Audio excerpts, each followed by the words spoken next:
the 2K Sports pregame show. Hello, everybody. Ernie Johnson here alongside Shaquille O'Neal and Kenny the Jet Smith. Welcome to the NBA on 2K Sports. Tonight, we'll be watching the Indiana Pacers playing against the Atlanta Hawks. Checking out Atlanta, they're currently the third-place team in the East, which doesn't represent much of a change from their finish a year ago. They're one of the conference's elite teams again. Well, the Pacers certainly have the defensive side of the game down pat. Very strong defense for them for several seasons running. The problem, Shaq, the offense, how do they make the most of their possessions? Well, they don't have the personnel to get out and run, so they need to be very smart, especially when they slow it down. They have to minimize turnovers. Well, to me, they're better at threes, so they got to give themselves credit for that. But I'd like to see them spread teams out just a little bit more. And right now, the tip-off approaches, and Kevin Harlan is standing by.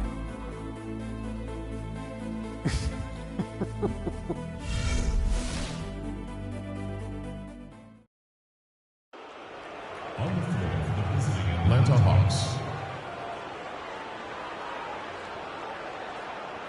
At small forward, Taro Sefolosha. At shooting guard, Kyle Korver.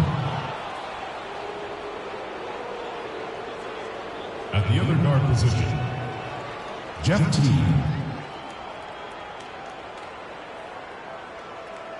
At the other forward position, Paul Millsap.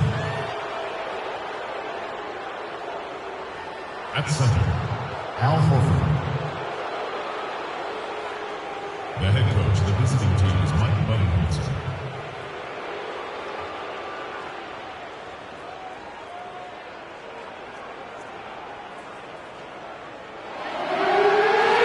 And now, your Indiana Pacers starting lineup. Manning the middle, standing 6'11", number 7, Jermaine O'Neal. Starting at power forward, standing 6'11", number 33. Number 33. At guard 6'2", from IUPUI, number 3, the hometown hero, George Hill. Starting at the other forward position, standing 6'8", number 21, Thaddeus Young. The shooting guard position, standing 6'8", number 13, Paul George. Your home team head coach is Frank Vogel. It's the Pacers in Indianapolis as we bring you an Eastern Conference contest. We're all set to bring you NBA action. With Greg Anthony and Clark Kellogg, this is Kevin Harlan. You know, like you were saying, the trade has the team buzzing. I mean, they're on fire. You can already see it in the warm-up, how loose and confident they look out there. You know, and it also gives players a huge boost knowing that the guys running this team, the owner, the front office, they also are committed to winning. And so that will, in and of itself, I believe, gives a player far more confidence to go out there and compete. All right, let's set the floor. Courtesy of Gatorade, all fueled up and ready to go. On the court right now for the Hawks, Millsap at power forward with Horford at the center. Teague and Korver are the guards. And it's Sefolosha in at the 3. 2 on the clock. And here's Hill for 3. And now here comes Teague leading the break. Pass to Millsap. Off target from outside. Boy, I tell you, last season was a big one for the Hawks and Coach Budenholzer. Their dominant season won him multiple Coach of the Month titles, and eventually he won the Coach of the Year award. Now, here is Hill. We're about 1 minute into the first. Tried to bank it in, but he misses. Teague dishes to Horford. Teague kicks to Millsap. And a foul called on the shot. Got him on the way up that time, so he'll shoot 2 right here. It was pretty obvious, I thought, Greg, that Budenholzer was the deserved Coach of the Year. I mean, Steve Kerr, there are a lot of good names you could put in there. But what he's done taking the Hawks to the top of the East, few saw that coming. I agree with you. I mean, he has transformed this Hawks team over the past couple of years, has a wonderful team game. And, you know, obviously a lot of influence coming from Pop when he was with San Antonio. But he is really, I think, redefining how the game of basketball is being played at the pro level. First one falls for him. And Paul Millsap, guys, the only player to lead the NCAA in rebounding 3 straight seasons back in college. A former second-round pick, was kind of slept on, but now clearly making his mark in the NBA.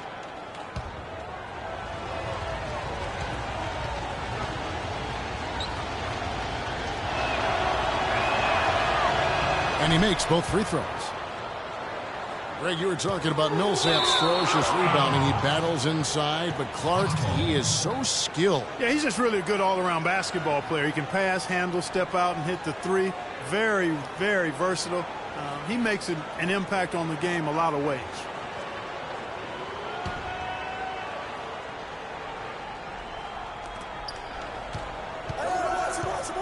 Teague, the pass to Millsap, and it's sent back by O'Neal. Outside, George. And it's sent back by Horford.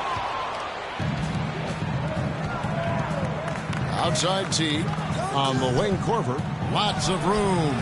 That's good, and so Teague with the assist. And so here is Indiana. 4-point game. They come into this having outplayed the Clippers last game. And how about the game plan that was constructed for that one? I mean, it was apparent how powerless the D was to stop it. Yeah, that's a good way to put it. I mean, they just didn't have an answer for anything they threw at them. For Atlanta, they've gone just 1 of 4 to get this game started. Nice ball movement here by Atlanta. Millsap a screen. Outside Teague. Lock at 6. Three-pointer. And the rebound goes to the Pacers. And they're 1 of 5 to start this game. Just really haven't gotten into a flow offensively. And he gets it to go. There's a chance he could have a big game if they don't D him up more tightly on the perimeter. First quarter of basketball, just over 2.5 minutes play. Picked by Horford. Teague against Hill. From 11 feet away, and it's wide right. Hits off the rim. Well, he surprised me with that move, but he just couldn't capitalize. Back to George.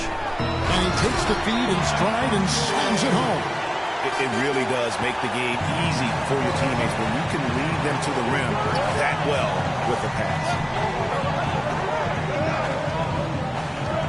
Right side Millsap.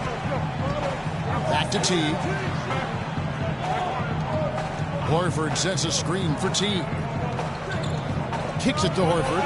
Looking to end the run. That's good, and so Teague with the assist.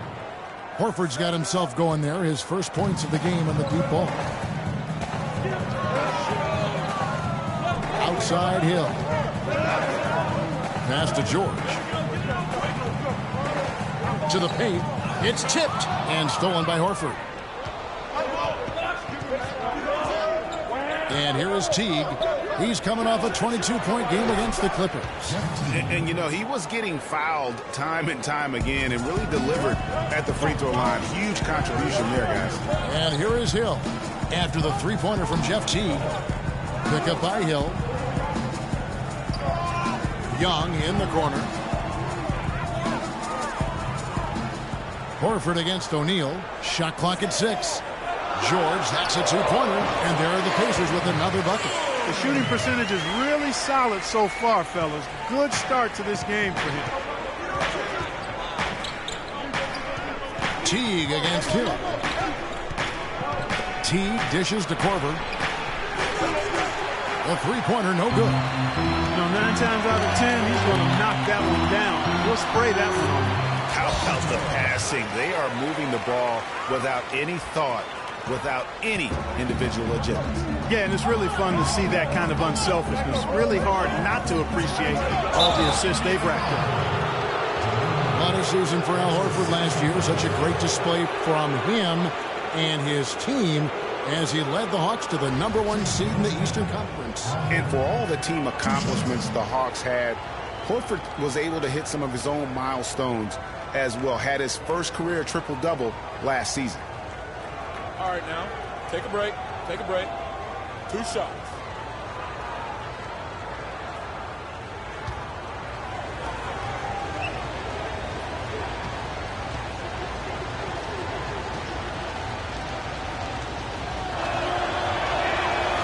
That's good from Horford. Horford was really a cog in all aspects of the Hawks last season. I mean, a major cog. Just a consistent presence inside with his 15 points and 7 boards a game. And Indiana making a change here. Stuckey's checked in.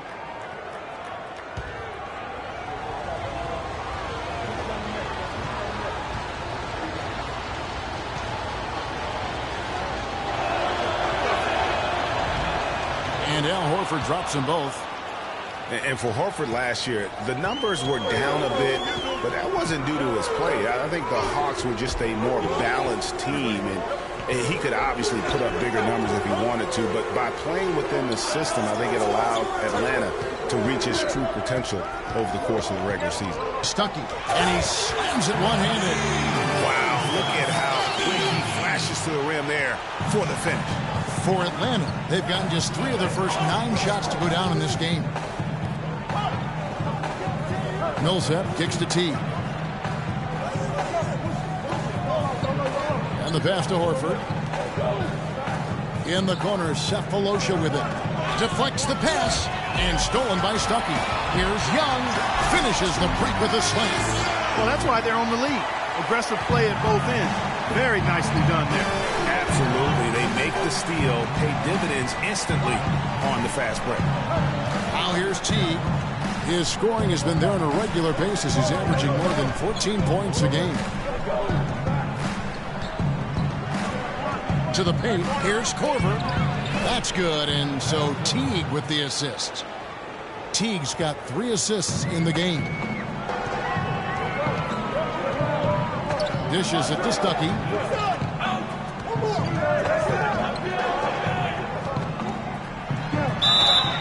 Foul call that time on the way up. That'll give him 2 chances at the free throw line here. And Rodney Stuckey, a combo guard out of Eastern Washington, played a big role for the Pacers a season ago. Rodney Stuckey. You were talking about Stuckey. He did play well in his first year with the Pacers. Clark, he helped them as a starter and off the bench. Yeah, really had his most efficient year scoring the ball to date. And more than his scoring and what he brought on the court, his presence in the locker room and professionalism. You talk to the people around the Pacers, he was a breath of fresh air on a team that has a number of fresh air guys.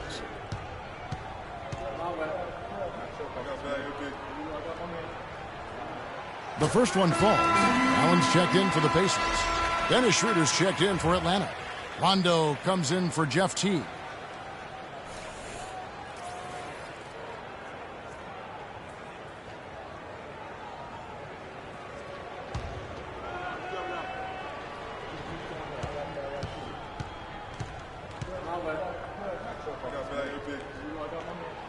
And so Stuckey nails both of them.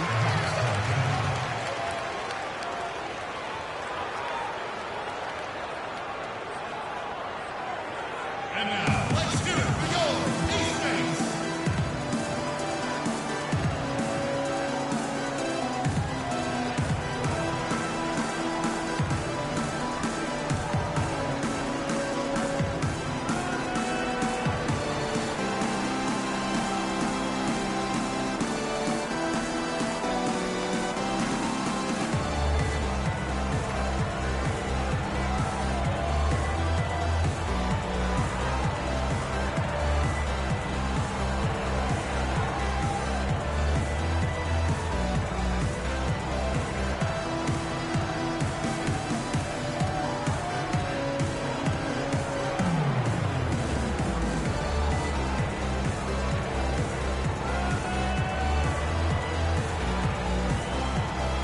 Quick check of the stats for Millsap.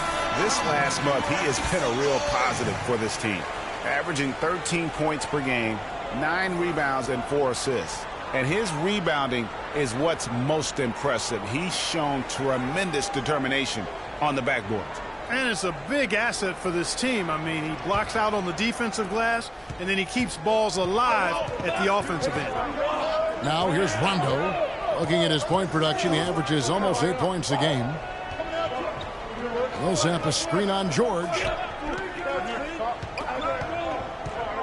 Outside Rondo. Pass to Millsap. Puts up the baby hook. Pulled the shot a little left, but the bounce goes his way. He's got to be a little embarrassed for joining the Paratroopers Club on that pump fake. Stuckey outside. Pick up by Hill. The feed now to George. Outside Hill. Stuckey outside. And the whistle blows. It's going to be on Lavoy Allen. That is his first foul of the game. Solomon Hill, he's checked in for the Pacers. Rudrick comes in for Hill, and then for Atlanta. Splitter comes in for Al Horford. And it's Kent Bazemore in for Kyle Korver.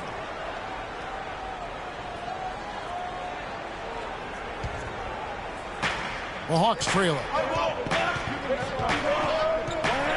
There's the dish to Rondo. Millsap a screen. Rondo passes to Splitter. Rondo is screen on Hill. And Bazemore gets to Millsap. 6 to shoot.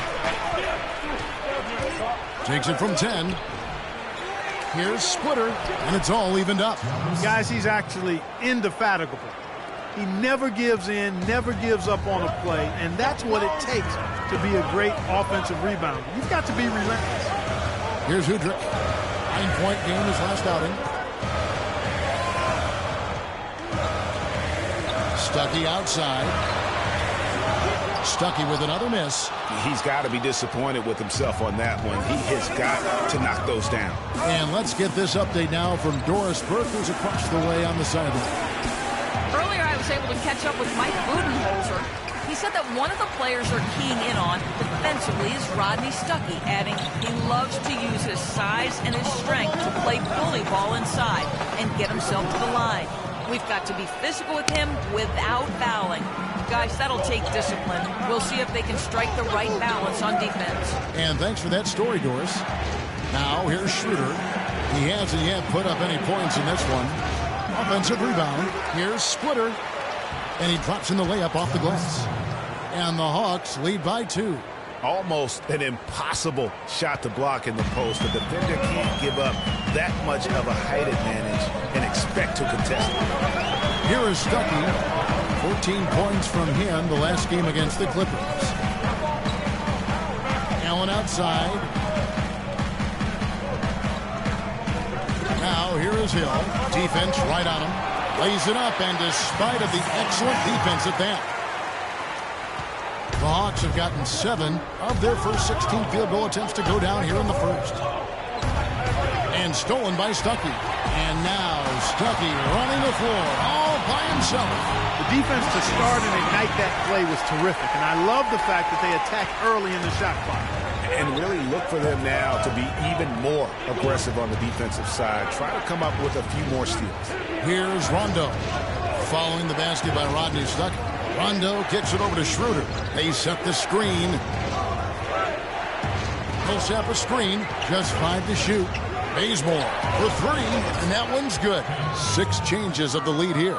Yeah, no team able to build a big lead early on. I mean, it's tight. Yeah, both teams still kind of feeling their way through this game.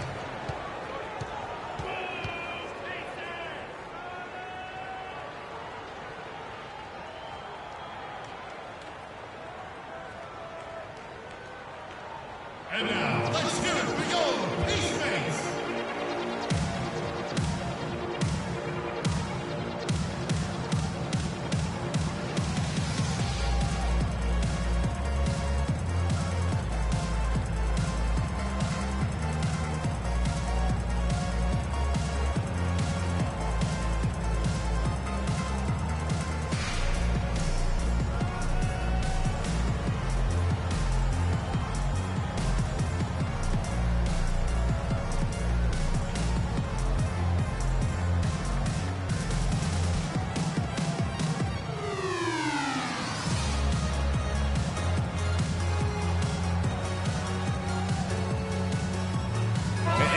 see some numbers here on Tiago Splitter. How his last 10 games have gone.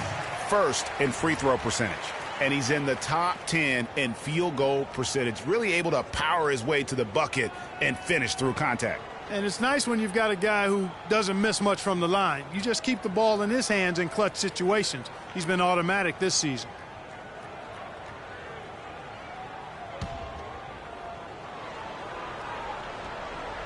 Here's Udrih. He's been patient so far. Nothing yet on the scoreboard. He feeds it to Stuckey. Young dishes to Allen. Screen by Young. Allen kicks to Stuckey. 6 on the shot clock. And Dennis Schroeder gets the whistle that time. That's his first foul.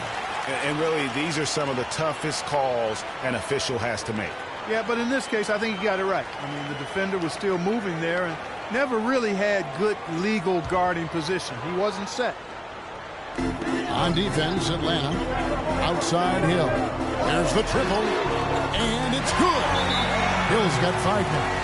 This has been a thriller. You cannot say enough about the way these two teams have competed. All indications, Greg, are that this game is going down to the wire. I mean, I'd be surprised, actually shocked, if it ended any other way.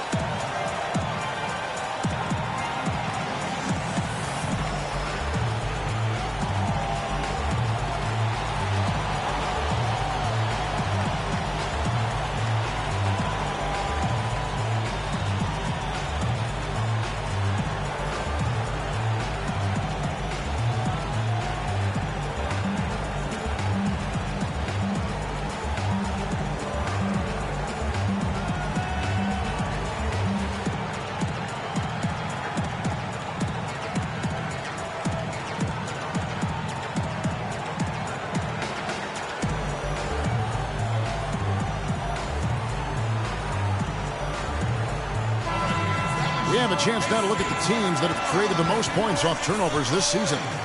The 4th spot held by the Hawks. You know, when you make a mistake against this team, they make you pay. I mean, because they convert those turnovers into fast break points, and that really can be demoralizing.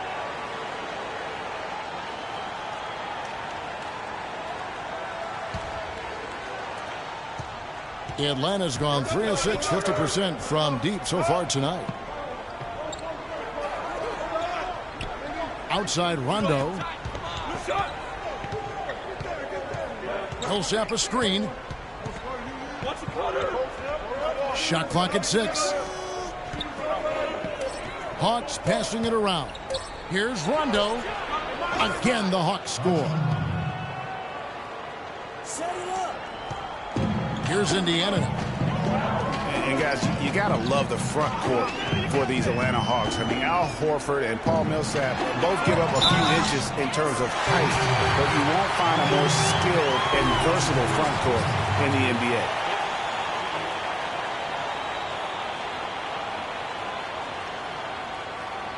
And a breakdown here, guys. The hustle stats for the Pacers. Tell you what, guys, they're showing us a lot of energy early on and racking up those fast break points. Yeah, and one thing, Clark, I've noticed is how quick their hands have been tonight. Thanks to that, they've gotten a lot of points off of turnover.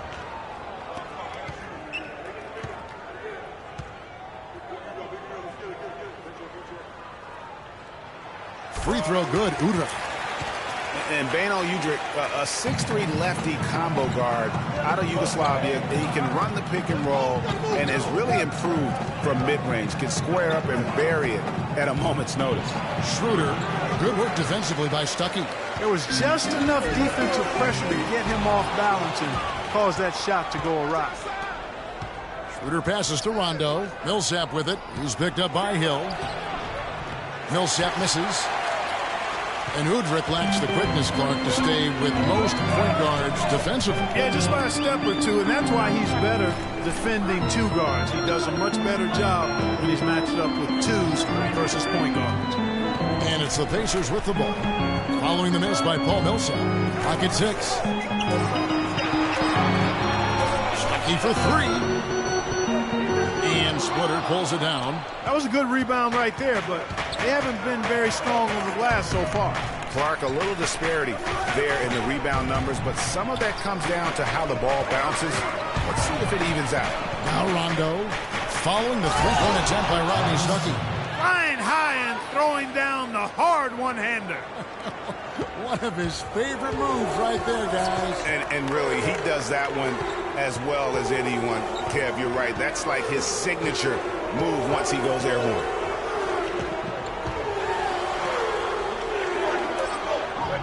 Shot is off. Rondo can't hit. At the end of one, a closely contested game so far. Pacers lead by 1. After this break, we'll be back with the start of the second quarter on 2K Sports. And a chance now to hear from Paul Millsap talking about the confidence of his team.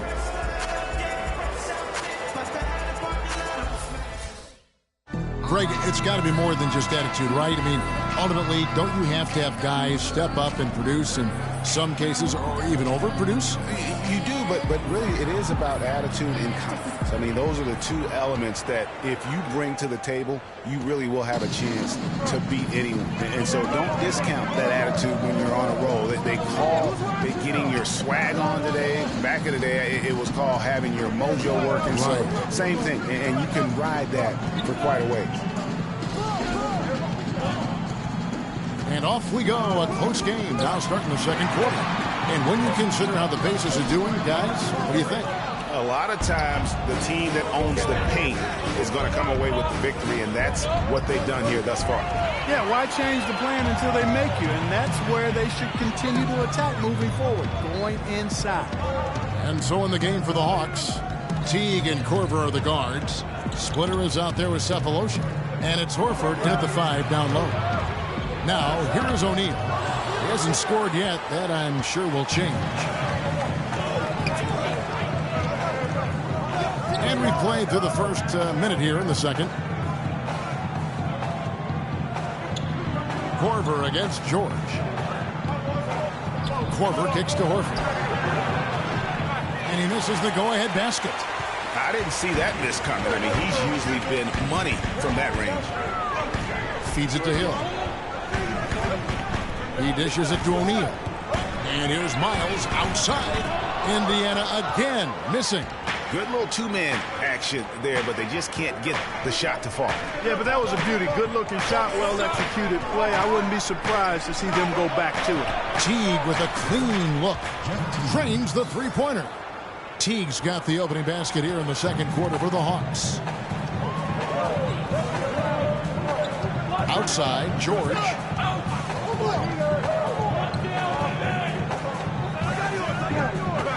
Screen by O'Neal.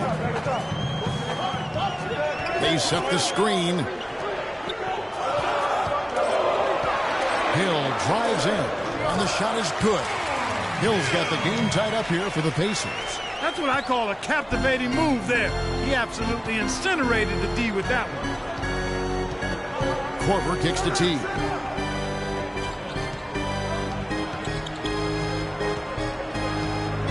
Down low. Looking for Korver. He gets it there. There's the three. That doesn't go in either for Teague. For Indiana, they've gotten only one of their first 4 shots in the second quarter to drop.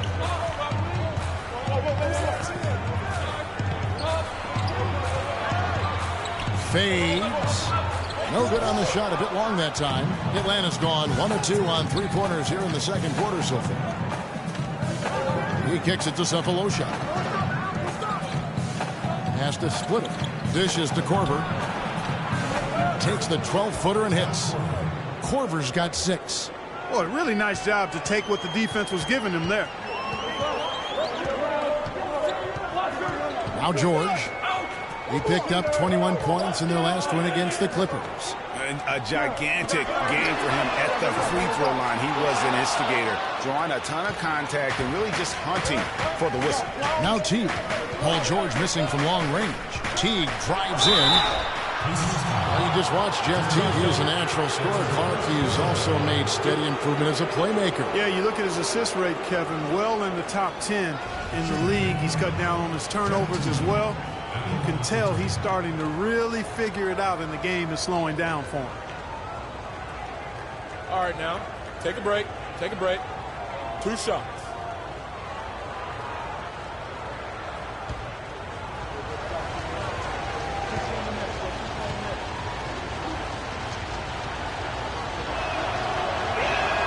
The first free throw is good.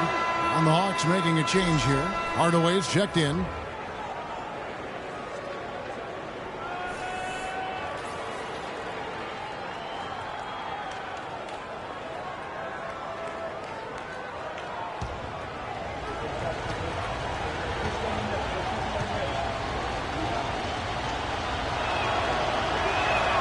And so Teague gets 2 free throws. He's a dead eye at the line, fellas. Just call him automatic. He doesn't miss many of those. Clark, some tough offensive sets. They want to turn it around. Yeah, they need a basket just to regain some momentum here, Kevin. Hill with it. He has 5. Kicks to O'Neal. Indiana moving it around. Hill with it. Picked up by Teague. Hill, no good. The Hawks leading by 4. Splitter sets a screen, and Hardaway gets it to go. Nice pass that time. What excellent vision by Jeff Teague out there. Indiana's gone 0-3 from beyond the arc to start the second quarter. Hill dishes to George.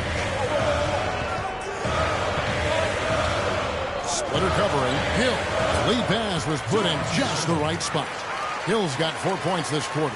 And guys, they continue to put a lot of pressure on the interior defenders with the way they work down low. It's becoming a theme in this game, Clark. They are piling up the points in the paint. And it's sent back by O'Neal. And George kicks to Hill. Lets it go from deep. Again, missing Hill. It just hasn't been a very good day for him, guys. They need him to start burying some of those. Teague against George. Teague, the pass to Korver. The feed to Horford. Outside Korver. Passes it to Hardaway. From deep three-point range. And play stops as it looks like they call it over the back here. Yeah, he looked clumsy on that one. He was not going to get away with that. Yeah, he climbed all over him. I mean, there's a picture of that one in the officiating manual. So, clear, easy call. Pacers trail by 4. Now, here is Hill. He has 7. Screen by O'Neal. Here's Hill. There's the pass to Miles. Just 5 on the clock. Hill kicks to Miles. That 3 off the mark. The Hawks leading by 4. The kick out to T. Baseline try. It's rebounded by Indiana. No doubt it's been a bit of a struggle for him here in this quarter in terms of scoring. Outside Hill. Out to the right wing. O'Neal is screen on Korver. Miles dishes to O'Neal. George up top. Guarded by Horford. And that one's good. George. He's so tough to guard. He can fake you one way and then just spin right by you. Outside Korver. O'Neal against Horford. Outside Teague. All the way up top. Shot to end this cold run. That's good. And so Teague with the assist. Teague's got his 5th assist in this one. Yeah, I think he just sees some things that can be improved and wants to get everybody back on the same page. And usually that, to me, is a good use of the timeout. I mean, if there's something that he's noticed that can give his team a lift, I think he's got to try to take advantage of that.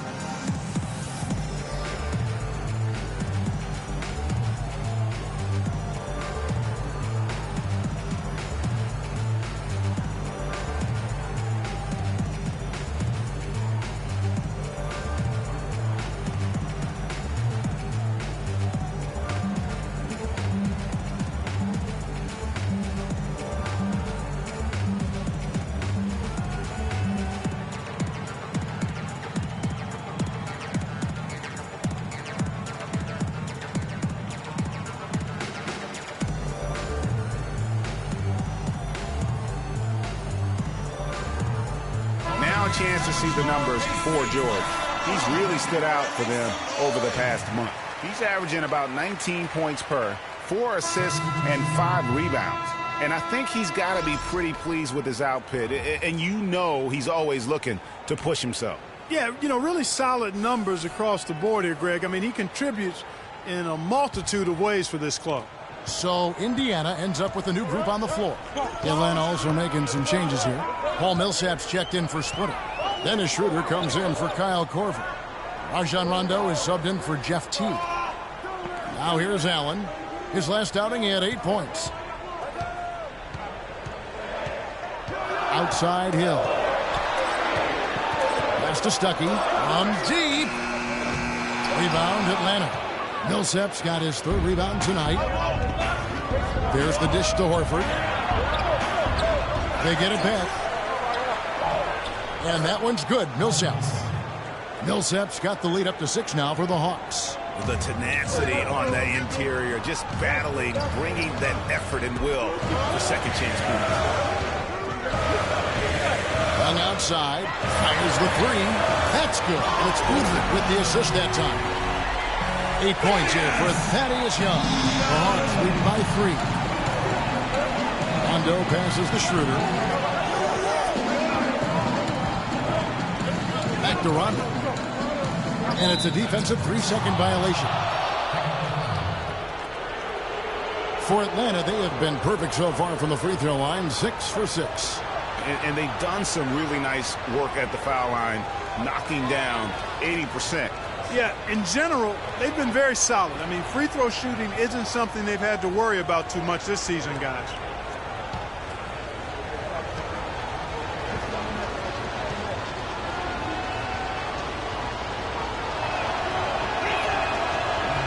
That one misses for Schroeder. And Dennis Schroeder has drawn some comparisons to Rajon Rondo. Long arms, very quick and athletic. He's awfully tough to keep in front of you, but he's also a guy that can knock down a mid-range jump shot. Kent Bazemore is checked in for Atlanta. Now here's Rondo. Jacks up a 3. And it's Schroeder missing. Now Udrih. Stuckey kicks to Young. The kick out to Hill. He feeds it to Young. Pick up by Hill. Pass to Udrih from 15 feet away. Here's Allen. Up and in on the way. And it's now only a 1-point Atlanta lead. And the defense just gets caught standing around that time and giving up the second chance opportunity. You know, that just can't happen. They need much more effort than that on the glass. Now here's Rondo. Feeds it to Schroeder. Outside Millsap. Millsap a screen on Hill. And Bazemore gets to Millsap. And that one is stuffed right through. He is an automatic finisher when he gets into that area. You know, he picks the simple one-handed stuff to get the 2 points. Yeah, and in a close game, though, guys, those could be really important points. That ties the game. And that's now 9 points in the game for Stuckey. And so it's Atlanta with it. They went to Indiana for their last meeting with the Pacers and came out with a win. Yeah, and in winning that last game, they attacked the basket aggressively, drew a lot of fouls in that game. Yeah, it certainly paid off. I mean, free throws and foul trouble for your opponents. Come on now. That's a winning recipe all day long. And here is Horford following the 3-pointer by Rodney Stuckey. And the whistle blows. It's going to be on Lavoy Allen. That's foul number 2 for him.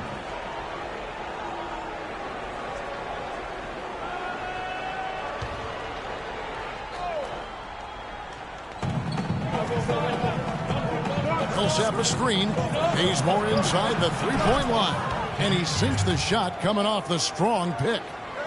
Bazemore's got 5. The Pacers shooting straight 49% from the field. Udrih dishes to Stuckey.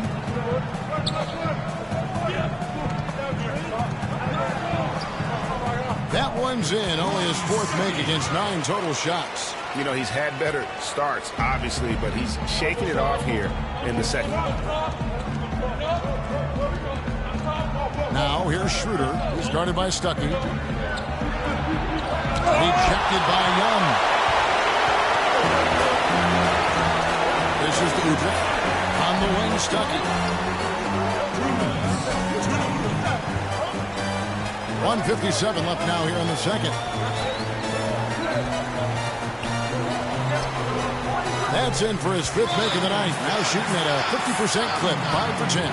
Well, we've seen that movie a few times, haven't we? An easy bucket in the paint. Well, listless and lifeless at the defensive end. I mean, especially inside. They've really got to pick up that interior defense.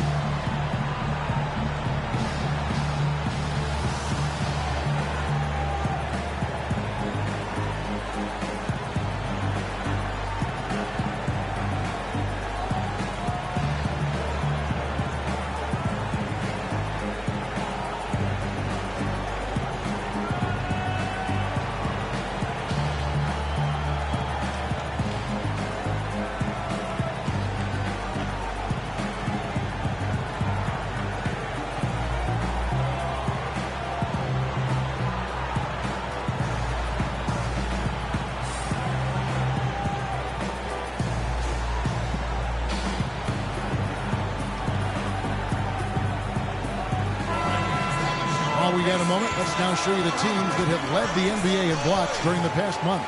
The Hawks second.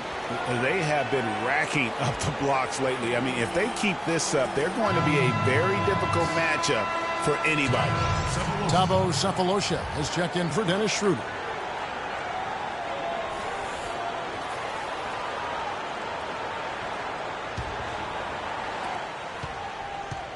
The Atlanta Hawks come into this one following a loss to the Clippers.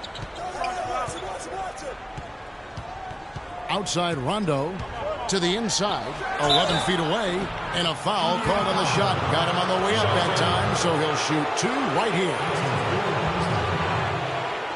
Last season we saw Al Horford rounding back into form. Good to see that after what had been his 2nd season-ending pectoral muscle tear back in late 2013. Exactly. I mean, the Hawks just had to bide their time while their best player was out. Okay, you saw once he returned, though, shots. he makes a big difference for him.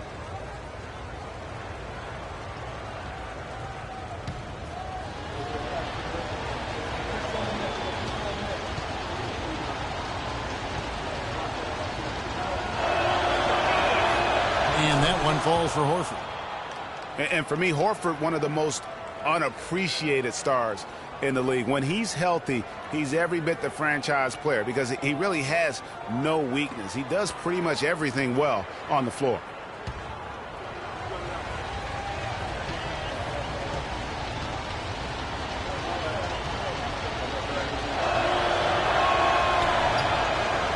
And he makes both free throws. And Horford, I mean, this guy does it all on the floor. But for me, his leadership, that's one of those real intangibles. And he's unselfish, all about his teammates, and completely focused on winning. So when your best player has that commitment, it has to rub off on the other player. It's blocked. And the rebound battle split evenly thus far. Yeah, tit for tat on the glass. Just one more aspect of what's been a very closely contested ball game here. Here's Udrih. Taking a look at the scoring numbers. Right now he averages about 9 points a game. Boy, that's a surprising miss right there. He usually feasts on those wide open opportunities. And Atlanta has possession. Bazemore passes to Millsap. Nice ball movement here by Atlanta. Now here's the fast break. Stuckey leading the way. Rejected by Millsap. I like the move to go 2 for 1 here. So do I, Greg. I mean, I agree with you. They need to get a quick look and then try to get another possession after that. Now here's Rondo. To the left wing. Bazemore for 3. And it's good, coming on the assist by Rajon Rondo. Bazemore's got 5 points now in the quarter. Pacers trail by 3. 24 seconds left in the first half. Loses his man off the screen and lays it up and in. Udrih has got 5 points so far. Atlanta's gotten cold from deep in the second quarter, just 2 of 6 from long range. Right side, Rondo. He dishes it to Horford. Drops it in from 14 feet away. 9 points in the game so far. And that's what you want to see. Good, fundamental, sound basketball with the bounce pass. And so it's a close game as we wrap up the first half of basketball. The Hawks on top, leading by 3. Time now for the halftime break, with the third quarter soon to follow, right here on 2K Sports. And now, the 2K Sports Halftime Show.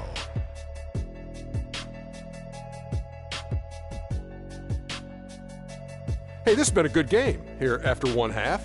Everybody, welcome back to the halftime show. Ernie Johnson, Shaq, Kenny Smith. A competitive matchup for Atlanta in the first quarter. The largest lead for them during the period was 4. The second quarter was a strong effort for them as they continued to battle, and they were able to close out the half in a good position. Kenny, what was your take on Atlanta?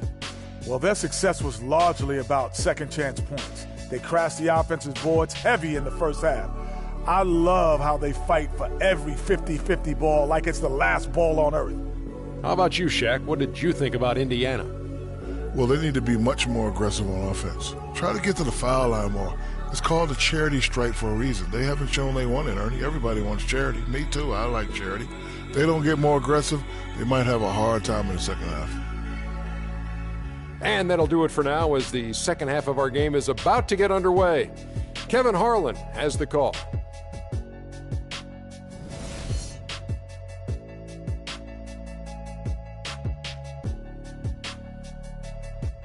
And now, let's do it. And it's been a back-and-forth game so far with no ground given through the first half. Third quarter starting here now. Stuckey has been putting up the numbers. 13 points, and he's come away with 2 steals as well. He's blown up some plays out there. And it also shows you the importance of intelligence as a defender because he has been a nightmare on the ball.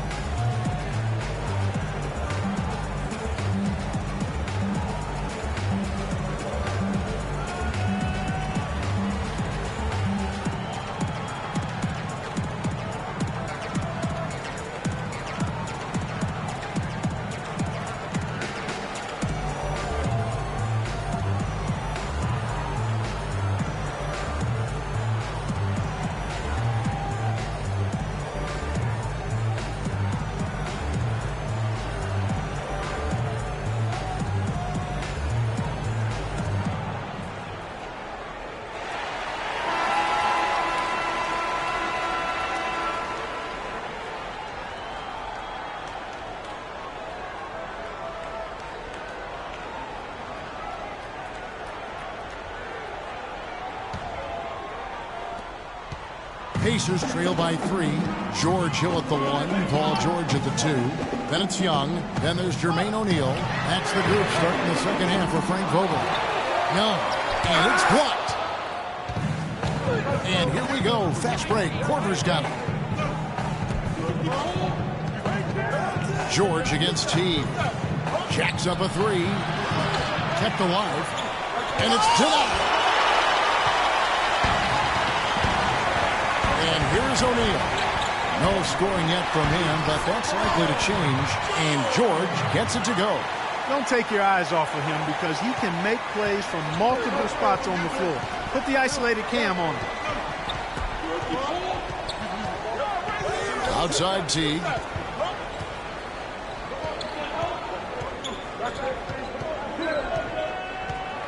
At the elbow, Horford. Horford missing again. That's not how you want to kick off the second half with 3 straight misses. And Young kicks to Hill. Screen by O'Neal. And George, here we go. You know, Paul George played the first few years of his career in the NBA with 24 on his bag. And as you can see, he now goes with 13 after making the switch prior to last year. This is his first free throw of the game. And, you know, guys, he had a big game at the free throw line in their last outing. All right, now, matter of fact, a lot of his points came from the stripe. He was feeling it. You know, there's been some improvement in his free throw shooting this year. His percentage has taken a little jump compared to last season.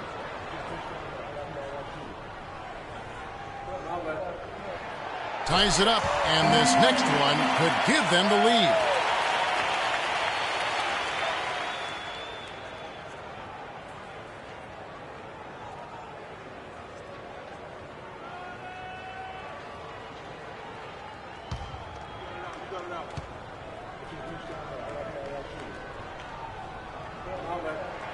And they now lead as the free throw drops for him.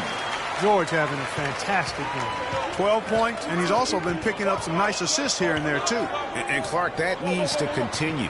When he has an opportunity to get an open teammate the ball, he has got to make that a priority. Inside, Sefolosha. And that comes off the assist by Jeff Teague. Teague's got his 6th assist on the night. And with Paul George going at the number 13 now, as you can see, helps with his nickname, PG-13. Yeah, that's a good nickname, a nice fit. Young Tracy, as he likes to go by on Twitter, he said himself that he was all about embracing his stature and stardom in the league. Nice way to do it. And not even 3/4 out of the way. So many lead changes. One heck of a game. I mean, guys, this has been outstanding in terms of the effort that both sides have been able to put on. Looking over there, Greg, he's enjoying every second of it. Listen, the fans, guys, are getting their money's worth. Heck, I should have paid to watch this one. It's been a nail biter. Now, here is Hill. 7 points in the game. Screen by O'Neal. George double-teamed. And Young slams it home. Right back to the basics there, using the one-hand slam for that one. Doesn't he make the basics look pretty exceptional? Yeah, he does. They look sweet when he does them. And he better stay with those basics, because this game is still yet to be determined. And with that shot, the Indiana lead is cut down to just 1 on the bucket from Al Horford. For Indiana, they've gone 3 of 5 to start the second half, developing a nice rhythm out there. Outside Hill. Kicks to Young from about 19 feet. Jeff Teague with the rebound. That's some more rugged play from them inside. They have a decent edge in rebounds thus far. And all that hard work on the boards needs to continue, because that potentially may swing the game. He's still looking for his first three-pointer of the second half after making just 1 in the first. There's the pick. George with the ball. Picked up by Teague. Just under 3.5 minutes played here in the third quarter. He kicks it to Horford. And it's Korver in the corner. It's good from long range. Korver's got 9 points. The defense has to locate him when he slides into the corner. I mean, that's his shot. You can't just give it to him. Last year, a good one for Jeff Teague, Clark. He was a first-time All-Star in this league. He's a pick-and-roll technician, so good in reading the defense as he operates from that spot on the floor. He was really the catalyst for what was a really efficient offense for the Hawks.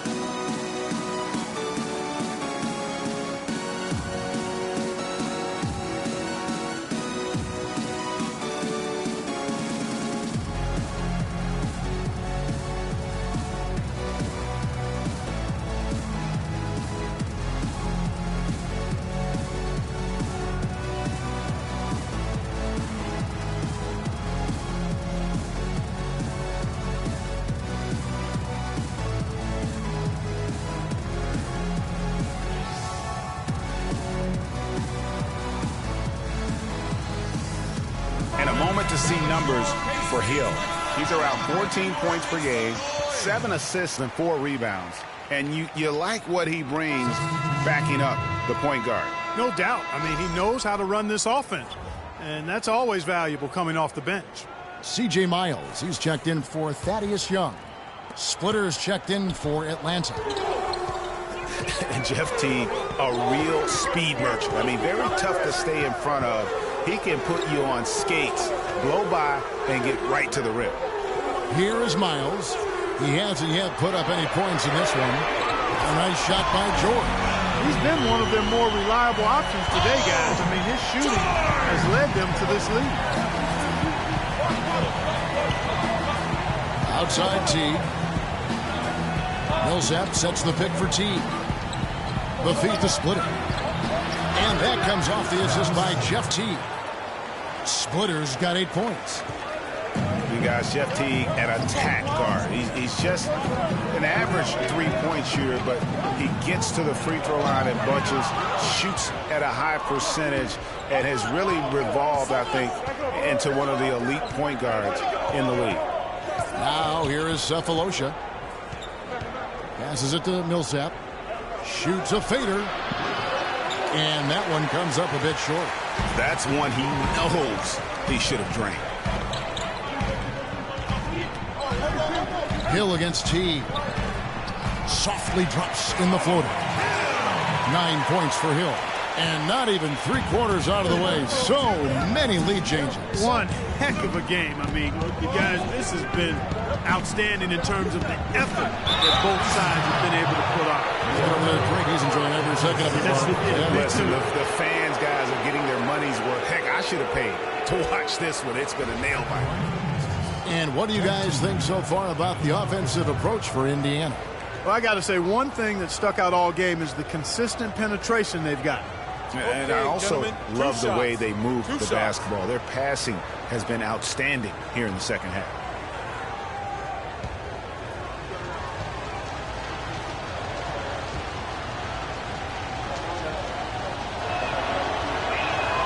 First one falls for him. Been a stellar outing in this one for Teague.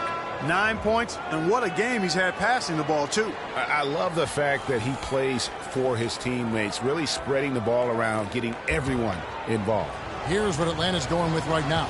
Tim Hardaway Jr. comes in for Cephalosha, and Dennis Schroeder subbed in for Kyle Korver. That one is no good. And you can see that even though he ties the game up, disappointed he couldn't give him the lead.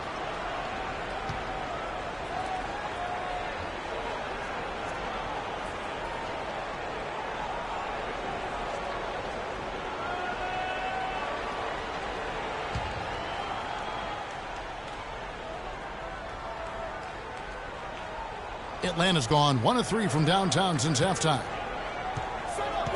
Teague dishes to Schroeder. Knocks it loose. It's stolen by Hill. Guarded by Hardaway. It's rebounded by Teague. The Hawks shooting is leaving something to be desired. Just 36% here in the third quarter. Now the basket split. Teague gets it over to Schroeder. Down low, Millsap, and he takes it in for the layup off a very nice feed. Millsap's got 10 points.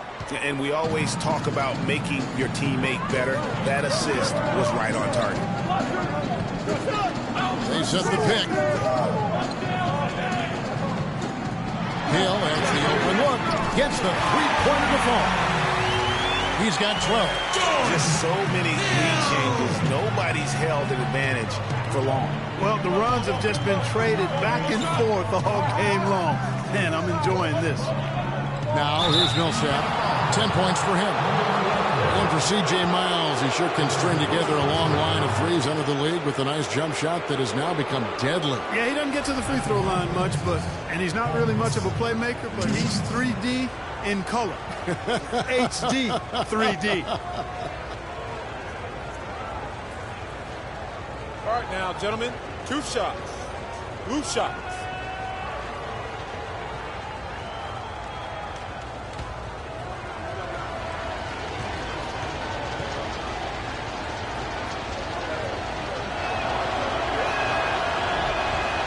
And he knocks down the first one. And talking about C.J. Miles, he was filthy last year. Indiana needed his spark offensively, especially without Paul George in the lineup. Miles responded by putting up career highs in points and minutes played. Just an unbelievable impact on the season. And so he hits both.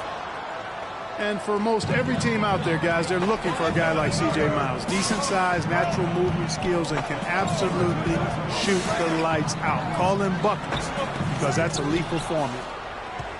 The Hawks have gone 5 of 12 from the field since the third quarter got underway. Pass to Splitter.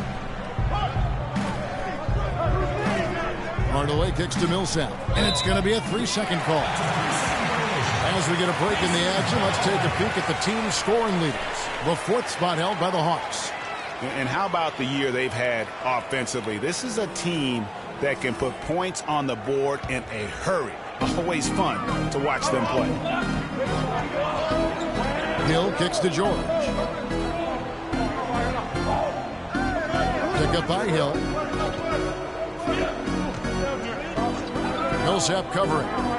Shoots the three. And it's Miles missing.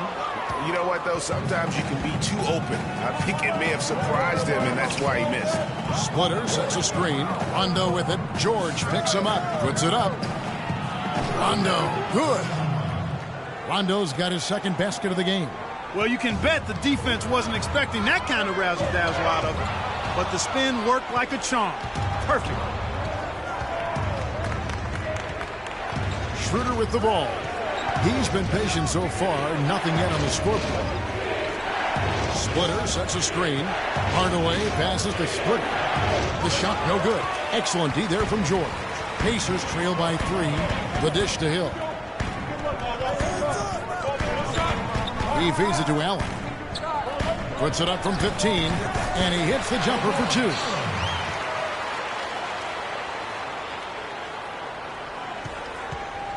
The Hawks have gone 6 of 14 since halftime. A little cold from the field. Now here's Schroeder. He's covered closely. And it's sent back by Hill. And they get it back. But he gets it back. Pass to Schroeder. Down to 5 on the shot clock. Here's the teardrop. Hill with some nice D. He still hasn't been able to convert from the field. He's just struggling to find his shot. They set the screen. Here's George. And a foul on the shot. He'll go to the strike for 2. And we all know about Paul George and his injury while with Team USA. I mean, he has still said that he would consider playing international ball. For George to be eager to go back and represent the U.S. in international play is a brave move. Yeah, I think, Kevin, a lot of it might be that he just wants to put that in the past and move on. And sometimes you do that best by confronting things head on. The only way to have that be the past is to keep playing for his country.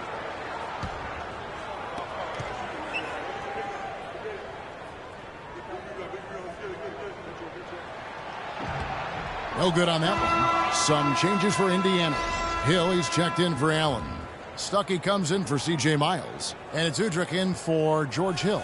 And the Hawks making a change here as well. Kent Bazemore's checked in for Hardaway.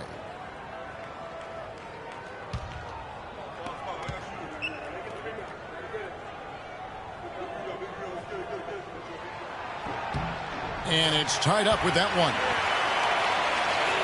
Here's Rondo. Feeds it to Schroeder. Back to Rondo. Here's Bazemore. Defended by George. Shoots off the step back. It's rebounded by Indiana. They'll host the Denver Nuggets after this one. And that'll be the third of the 4 straight at home. Stuckey with it. He's picked up by Rondo. Rondo against Stuckey for the lead. And fouled hard that time. He'll get to the line and shoot 2. It's on Rajon Rondo. Wow, he got whacked on that one. Shouldn't be much debate there. Blatant contact. Straightforward call. Simple. The Pacers have put up good numbers at the charity stripe, converting 6 of 7. All right, now, take a break. Take a break. 2 shots.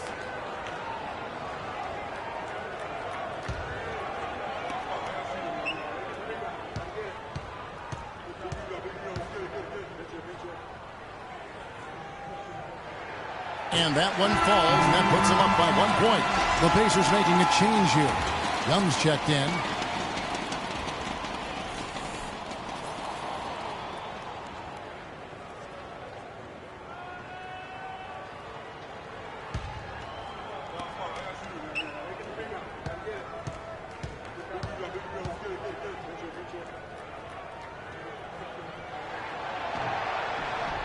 And so he's able to get 1 of 2. Even with the miss, he got the big one there to put him in front. And the one thing Tiago Splitter gives you every year, Clark, is consistency. The numbers, the effort, the results, all very familiar every year. Yeah, his game is really built on the intangibles. He hustles, he knows where he's supposed to be, he gets to the right spot at the right time, crashes the boards, takes charges. He does all the little stuff. There's Stuckey following the 3 by Atlanta.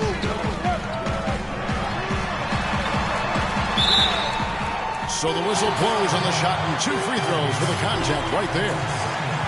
Over the last month, we'll take a look at where the Hawks rank in the NBA stats.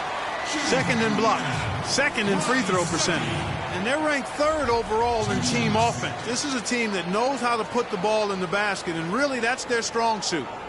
And how about that sky-high ranking in terms of blocks per game? Sometimes that can indicate a team's allowing too many drives to the rim, but it's sure nice to have bigs who can send it away as a last resort.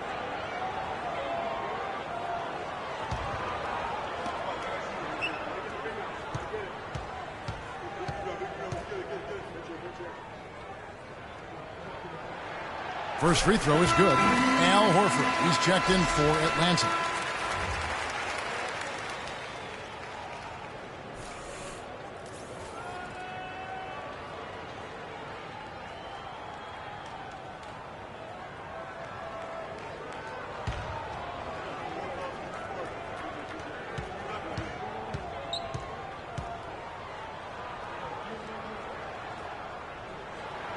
And so Stuckey nails both of them.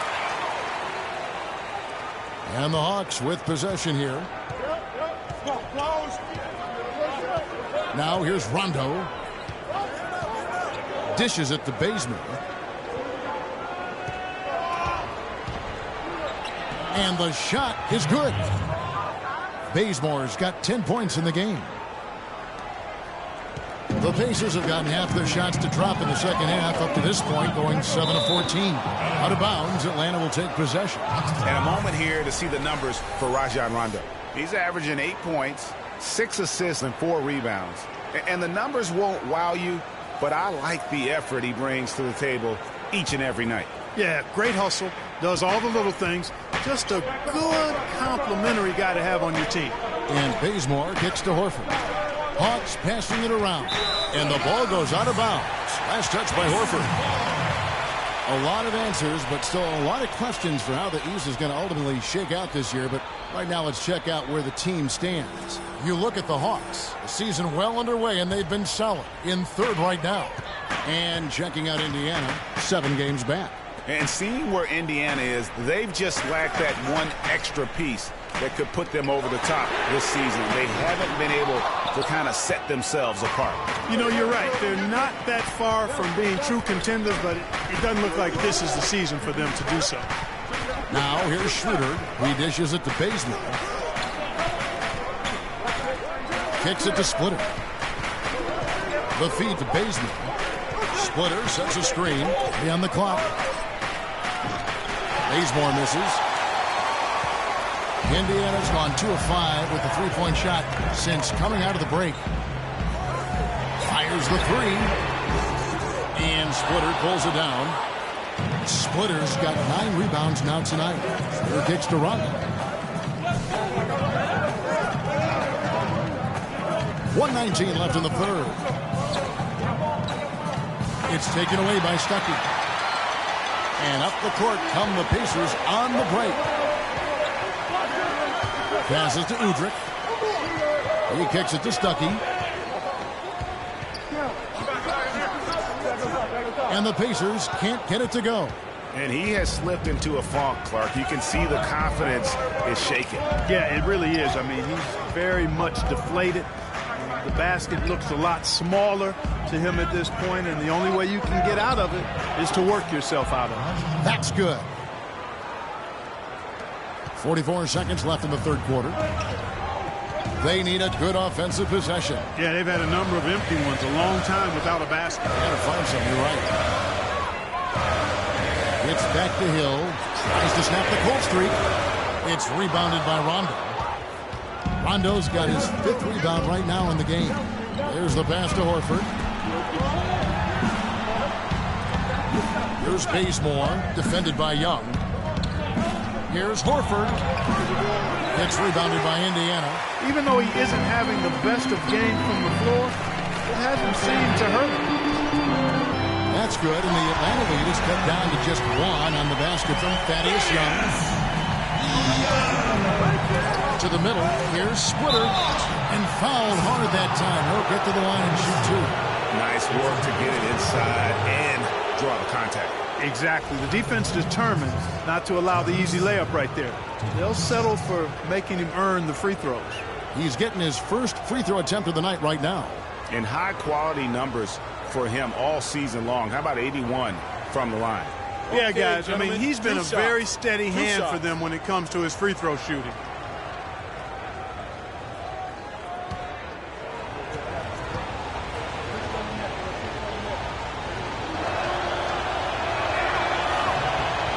First one falls for him.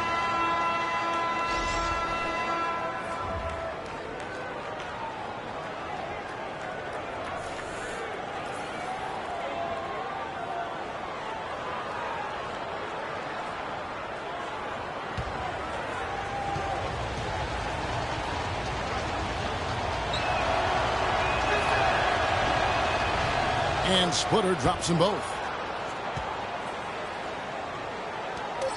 Stuckey can't get it to go. 3 quarters of play in a close game here.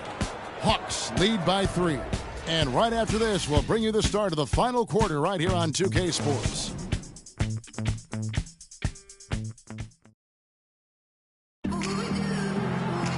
All right, the fourth quarter of action getting underway. We've had a great one so far with both sides coming to play.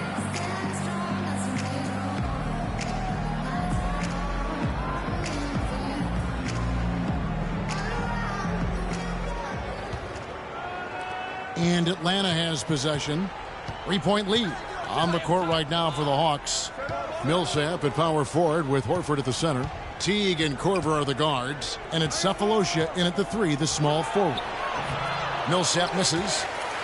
Pacers shooting in this game 45%. And George kicks to Hill.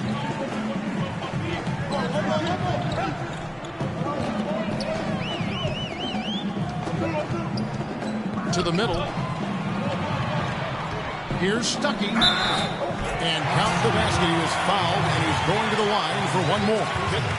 How about the way he's able to angle his body to shield the big fella off and still get the finish? You've got to be clever with your sleight of hand when you get inside and try to finish against the bigger guys. And he made it look easy that time.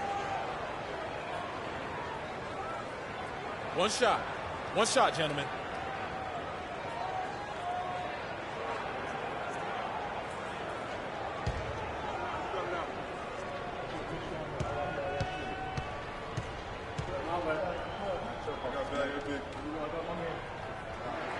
That one drops. He ties it up.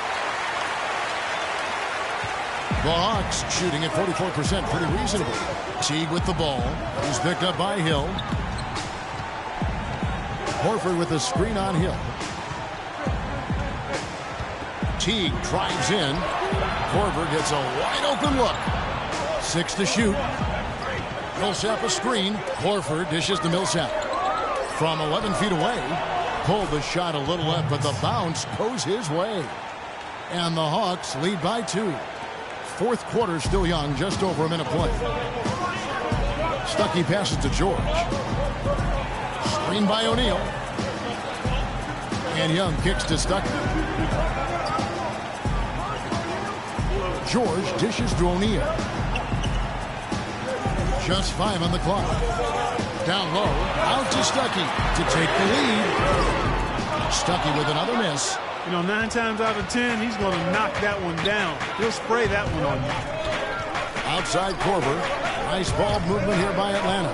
Teague drives in, and he gets it to go. Now it's a 4-point Atlanta lead.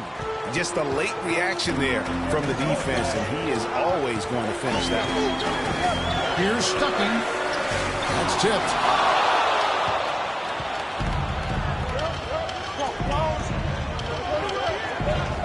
Now here is Cephalosha, defended by George. Here's Korver for 3. It's in, and he's a very efficient 5 for 6 on the game. A little bit of a defensive breakdown there. He's not the guy you want to leave open on the perimeter. You've got to stay attached to him. They set the pick. Stuckey setting the pick for Hill. Screen by O'Neal. Hill kicks to George. To stop the run. The shot is off. And Atlanta will come the other way. Back to Korver. Pass to Sefolosha. Now the dish to Teague. He feeds it to Horford.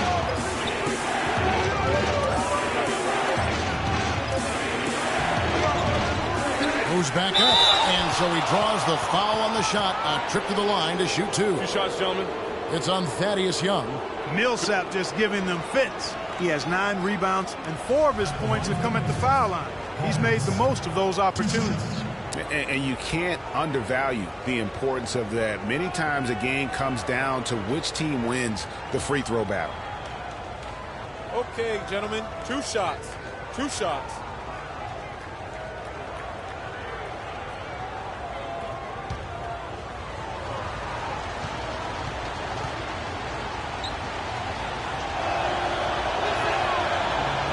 And he knocks down the first one. C.J. Miles, he's checked in for Indiana.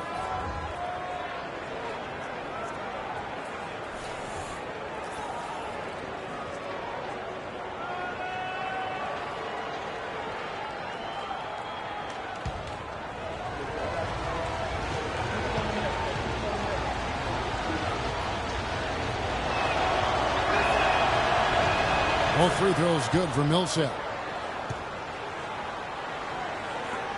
Here's Hill. Fourth quarter keeps moving right along. 2 minutes gone so far. Screen by Young. O'Neal passes to Miles. Young with no one around. Misses, and the dry spell continues. You know, they've been outstanding on the boards, and it's a big reason why they've got a lead. Doing the dirty work down low. We call that a collabo because everybody's boxing out and making sure they secure the glass. Now here's Teague. Thaddeus Young missing his last shot. 5 to shoot. Korver kicks to Teague. Goes up from the top of the key. A tad short, but it's good off the front iron. And the Hawks lead by 11. Probably wasn't the shot they were looking for, but they'll take the bucket.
Find out what Doris Burke has for us.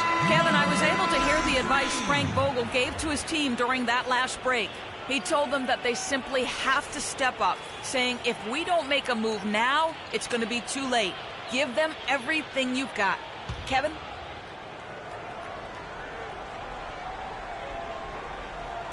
We've played just over 3.5 minutes now in the fourth quarter.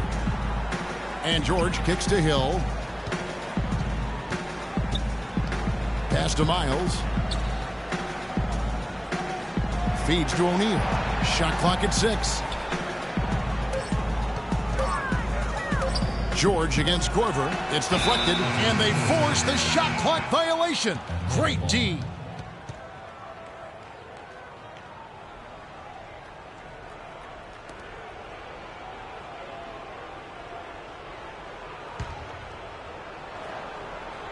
So it's Atlanta now.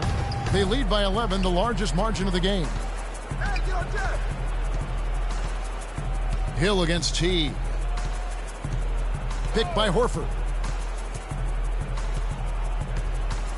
Outside Teague.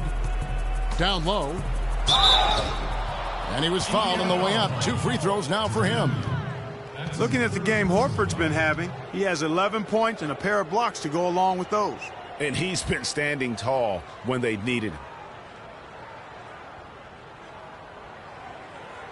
And a chance for just a second to check out the scoring breakdown for Atlanta. Boy, their passing has been picturesque, a thing of beauty in both halves. More than a few of their baskets have come off assists. And also, I think it's really led to the rhythm and confidence you've seen from long range tonight throughout the entire game.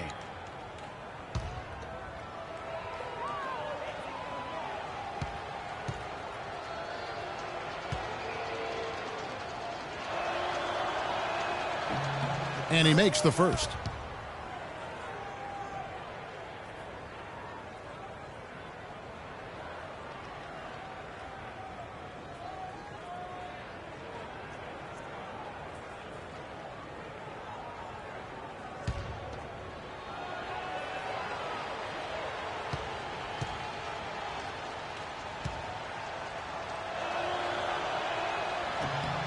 And Al Horford drops them both.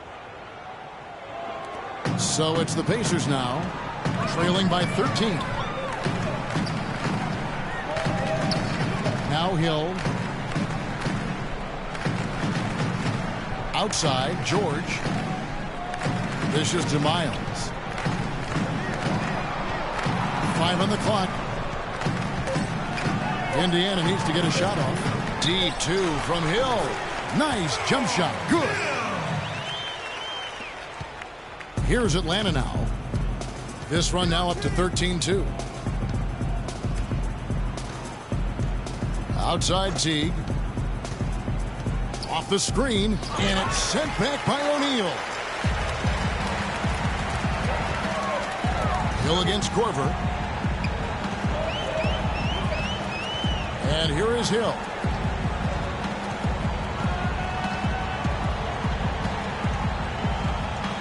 Outside, George. Shot clock at 6. George missing again. The Hawks leading by 11. Here's Sefolosha and a strong finish with 2 hands. Such a strong finisher on the fast break. And Greg, I love the fact he's always in control. Even though he's going at breakneck speed, he still maintains his body control. Now here is Hill. And George, here we go. And he banks in the layup. I mean, already hot coming into the game. Is it fair to say he's hotter? The Hawks have gone 5 of 8 shooting as we've come down the home stretch in this final quarter. Sefolosha kicks to Horford. He dishes it to Teague. Inside, here's Korver. So he gets the whistle. Contact on the way up and 2 shots coming up. Kyle Korver, a true laser. I mean, the most efficient catch-and-shoot jump shooter in the league, and maybe in league history. He tallied the second ever 50-50-90 season a year ago. All right, now, gentlemen, 2 shots. 2 shots.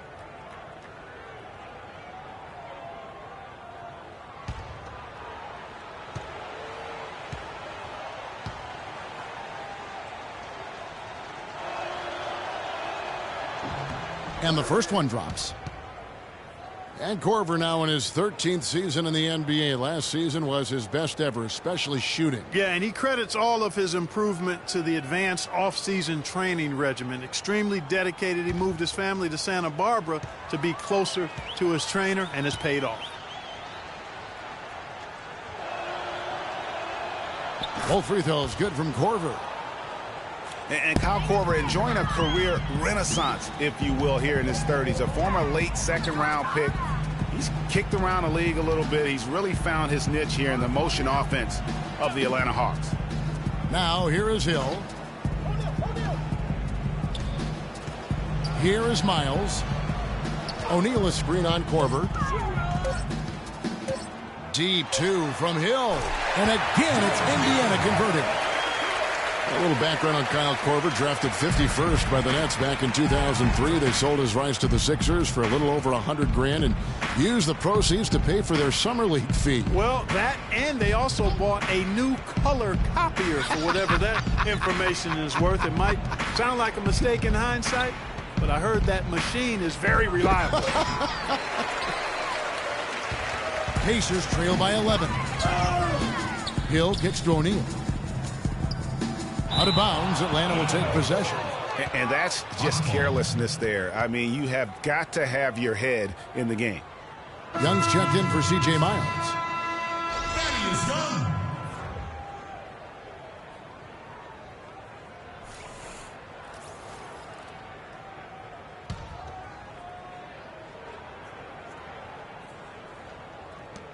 The Hawks leading by 11. Teague with the ball.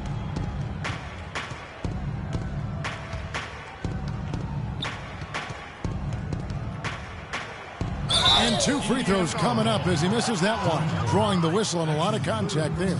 Yeah, easy call. Yeah, you could hear the smack all the way over here where we are.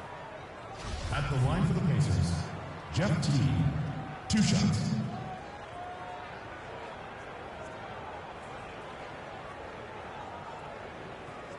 Shooting 2. Shooting 2.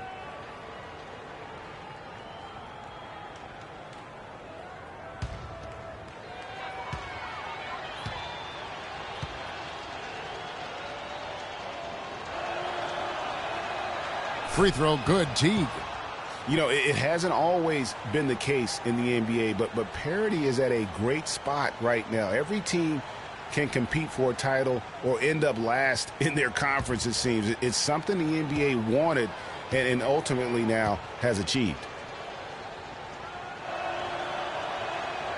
Both good from the line that time. And speaking of NBA parity, it's impossible to go from last to first in a single year, but it can happen in a 3-year span. And that's all you really want from a fan's perspective. Hope. To illustrate the parity, all 4 teams in the conference finals from last year were different from the year before. And stolen by Sefolosha. Korver against Hill. Millsap has the open look. Hits it from 3-point range.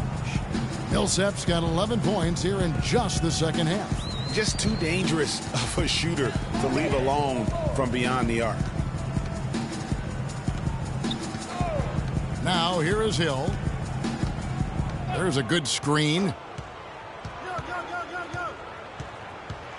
Screen by O'Neal. Down to 5 on the shot clock. Hill dishes to O'Neal. Shot from 12. Takes a big high bounce and goes in. Give credit where credit is due right there. A terrific assist. And the Hawks with possession here.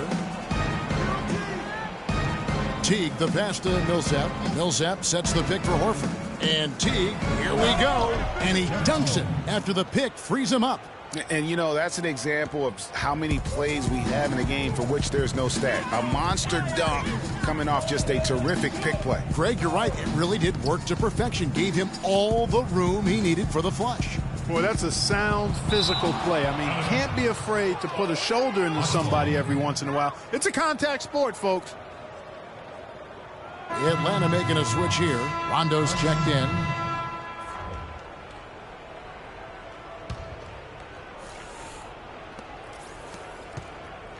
The Hawks leading by 16.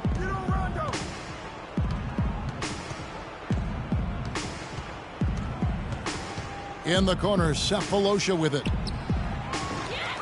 Offline with his 3. Indiana's gotten off to an 0 for 2 start from downtown here in the 4th quarter. And George, here we go. And he makes no mistake on the slam dunk. Did you just see what I saw? I mean, that move was out of this world. Executed, don't you think, to perfection, Greg. I mean, he had the rim in his sights and was not going to be stopped. And finishes with force. Boy, you got to love that. Here is Rondo. The Pacers making the shot. Kicks to Horford. 5 to shoot. And it's good, coming on the assist by Rajon Rondo. Rondo's got 5 assists in the game. Pacers trail by 16. Here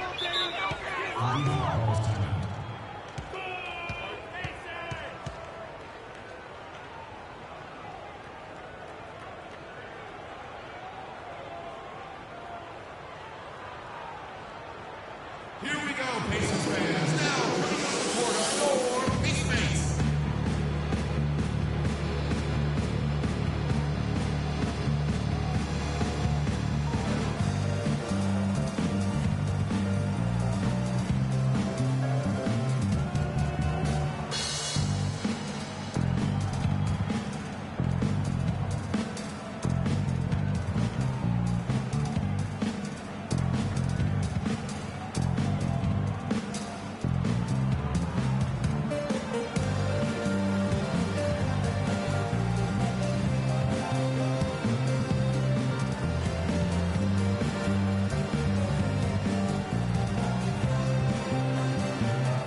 Doris Burke has an update for us. Doris?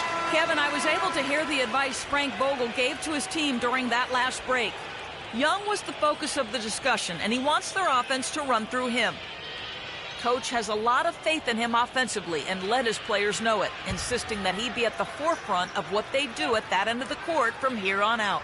With the minutes ticking down and the deficit still a big one, those adjustments have to be a chance worth taking, Kevin. And thanks for that story, Doris. Now, here is Hill. Screen by O'Neal. Hill kicks to O'Neal. Lets it go from 11, and good, and it takes a nice bounce off the right iron and down. 4 of their last 5 makes came off of a high-quality shot inside. Textbook. Really, when you look at how they're playing, they are having their way down low. And really just a great play to sacrifice his body and take the charge. Heads-up action there. Reading the play and then beating him to the spot. Well done. Pacers trail by 14. Outside, George. And there's the feed to Hill. Young, a screen on front. Passes it to Young. Lets it go with the 3. Millsap grabs the miss. And they've controlled the boards, and that's a big reason why they're controlling the lead. Yeah, they brought the sandpaper edge to their attack, really fighting and scrapping inside. A lot of grit and grind with these guys. Now Sefolosha. Thaddeus Young missing on his 3. Millsap a screen on Hill. Shot clock at 5. From deep. It's rebounded by Indiana. Young's got 6 rebounds in the game. Out to the right wing. Some nice passing here by Indiana. And here's George for 3.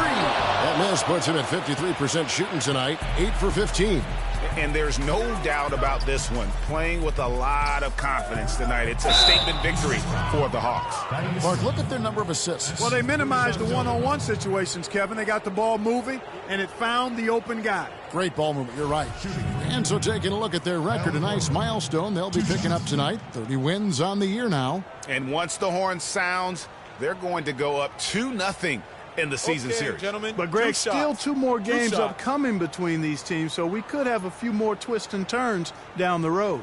And so many key players that you could point to tonight, but in particular, a great game for Millsap. And the way he rebounded, he surely was a spark for the team as he was securing everything that came off the iron. Check out the game for Korver.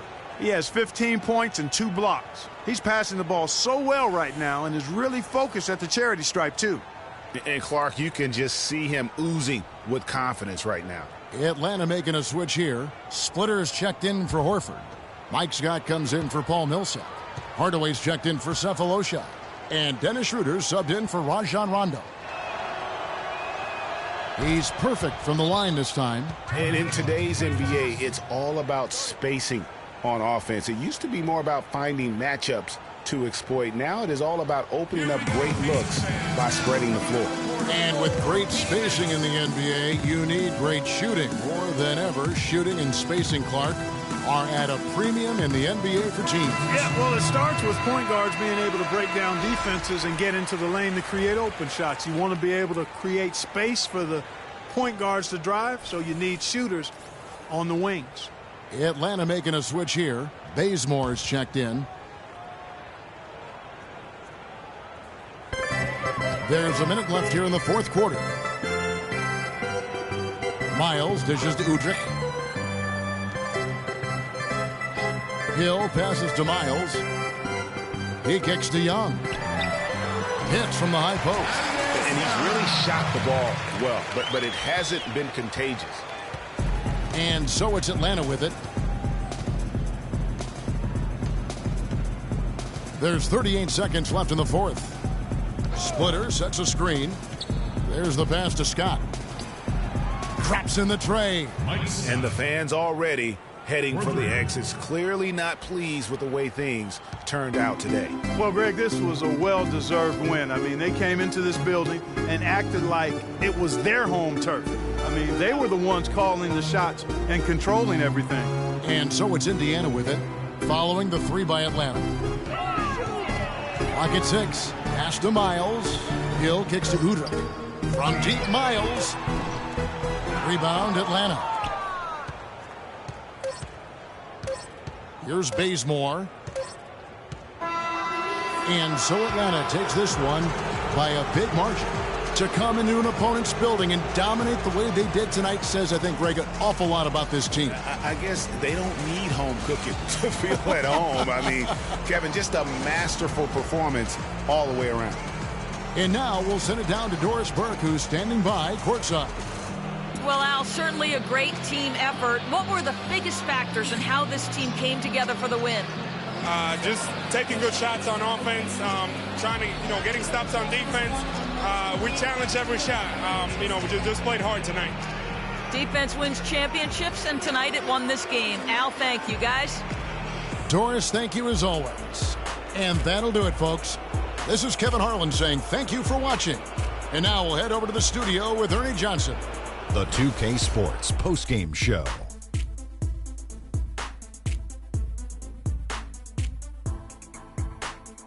Thank you, Kevin. And now we have the opportunity to present our Jordan Player of the Game, Paul Millsap. You gotta love Paul Millsap showing us all of what he's capable of. He's tough to guard. He's got a tremendous combination of an inside and an outside game. He can really do it all. He'll get you points at the rim, and he can knock down the mid-range jump shot, whatever it takes. They were riding a 2-game losing streak coming to this game and could not afford to drop 3 in a row.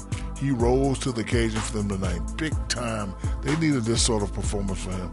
He took his game up a few notches. Love it, Ernie. And folks, that's it for us. Thank you for tuning in. Always a pleasure. For Kenny the Jet Smith, for Shaquille O'Neal, this is Ernie Johnson. Have a great night.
It's the 2K Sports pregame show. Hello and welcome, everybody. Ernie Johnson, Shaquille O'Neal, Kenny the Jet Smith. We're glad to have you with us on 2K Sports. Tonight's broadcast will feature the Phoenix Suns as they go up against the Dallas Mavericks at their home, American Airlines Center. For Dallas, the first half of the season has not been kind to them, and unfortunately, with their play lately, they're not exactly giving off the vibe that they're ready to turn things around. You look at the roster of the Suns for this season and the past few seasons, and you'll notice a common theme. Boy, they got a lot of guards. What do you think, Kenny? Well, it's nice to have a multiple of guys who can handle the basketball, do certain things, change things up. But, you know, sometimes that not having a lead guard hurts you down the stretch in close games. You know, and their decision to load up on guards was part of the reason why Dragic won it out. But having a lot of guards work for the Golden State Warriors, they won a championship. Will it work for Phoenix? We shall see. Well, let us get down to Kevin Harlan. He's got the call.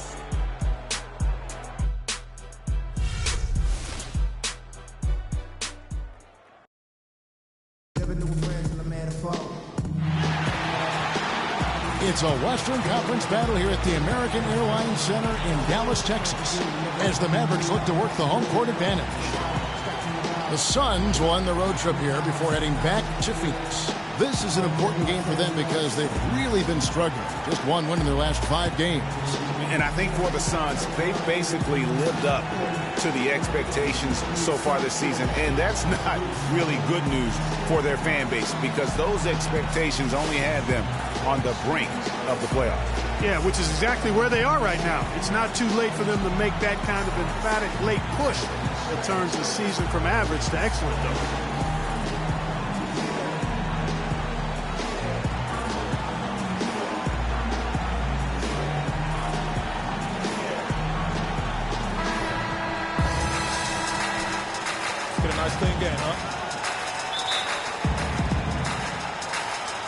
So Phoenix will get the first possession.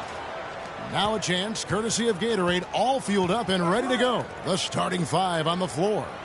And Phoenix looking who they've got on the floor. Mirza Teletovic out there with Chandler. Then there's Warren. Then there's Brandon Knight. And it's Booker in at the 2. Hey, guys, in a draft with so many talented big men and lead guards, Booker was a bit of a hot commodity. One of the purest sharpshooters in the draft, has a lightning-quick release on his jump shot. And the shot is good from Nowitzki. For the Phoenix Suns, they're coming off a good outing against the Knicks in New York. And they ran their offense nearly to perfection in that one. Very few possessions were wasted. Yeah, they put the mute button on them that time. I mean, in front of a hostile crowd, they never let the fans get going. They silenced them over and over again with big, timely shots. Here's Roberson. After the Suns pick up 2. Nowitzki outside. The dish to Williams.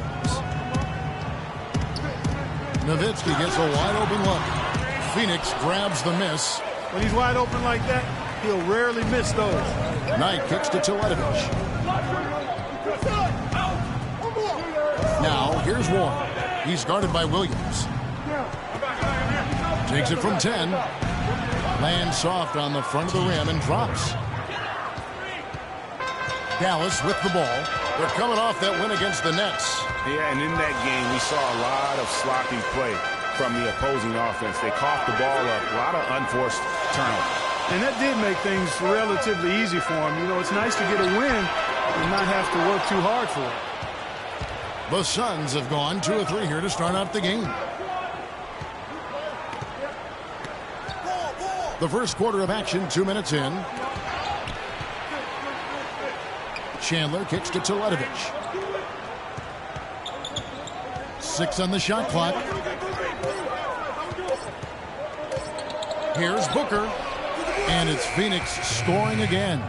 And look at how quick he was to bite on the pump fake. Left his feet way too soon. Williams kicks to Roberson. It's tipped and stolen by Booker. Here's Knight. Finished off the break. Knight's got his first bucket in this one. They're off and running. Good start here. They've knocked down 4 of their first 5. Williams passes to Parsons.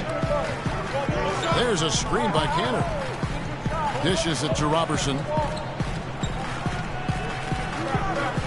Nowitzki left side. Shot clock at 5. Again, the miss by the Mavericks. And, you know, coaches just love players who they can count on to give that effort defensively. And he clearly is one of those guys, Greg. We saw it right there. Nice work forcing that miss. Now, here's Warren. He had 16 points in the win against the Knicks in New York. And no excuse there for missing that one after being freed up by a great pick. Yeah, I agree with you. I mean, they came away empty, but they got the look they wanted. And really, I like the movement and communication. The shots aren't dropping yet. They've missed 4 of their first 5 shots. Kicks it tonight. Now here's Booker. D right on him. They set the pick, and the call will be against Deron Williams. That is his first foul of the game.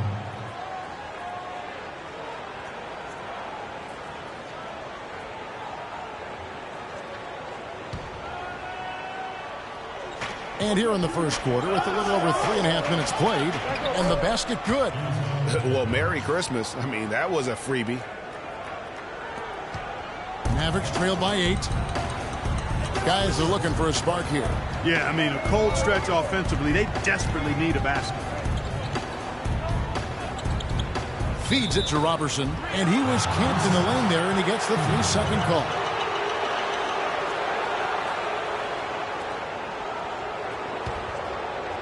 Here's the Suns with the ball. It's been 10 unanswered points. Knight dishes to Booker. Chandler with the screen on Nowitzki. A nice shot by Knight. That's their 3rd straight make off an assist. Great ball movement.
Check of the stats for Williams.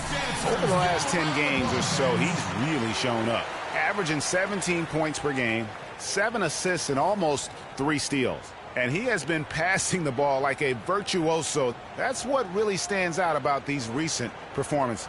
Hey, every train needs a conductor, man. He unifies his teammates, sets the tempo, and they make some sweet, sweet music. Here's Robertson.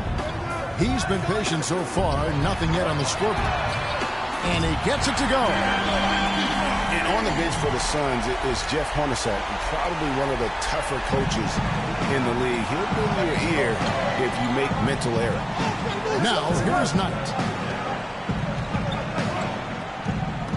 And here is Warren. He's been a reliable scorer for him as he's averaging up over 13 points a game. And he gets it to go. Well, they've done a great job of getting into the middle of that defense and scoring in the paint. And that's why they're on this run. You get that close to the hoop, and it's a lot easier to make shots. Here's Williams. Playing Brooklyn, he was nearly unstoppable. Here's Cantor. And 2 free throws coming up as he misses that one. Drawing the whistle and a lot of contact there. And for Coach Hornacek, Greg, you learned from one of the toughest coaches as a player. You know, several trips to the finals. And you know this guy well, Clark. Jerry Sloan was the guy that molded Jeff Hornacek. One of the outstanding coaches in the history of the NBA, Jerry Sloan. Although Hornacek saw all that success in Utah, this is a homecoming job for him because he started his career in Phoenix. Shooting 2. Shooting 2.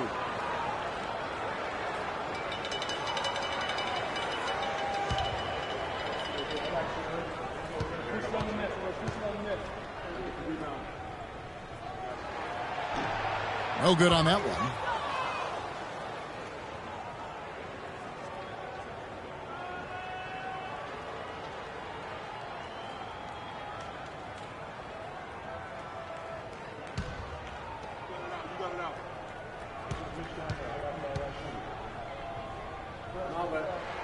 He hits the second from the line.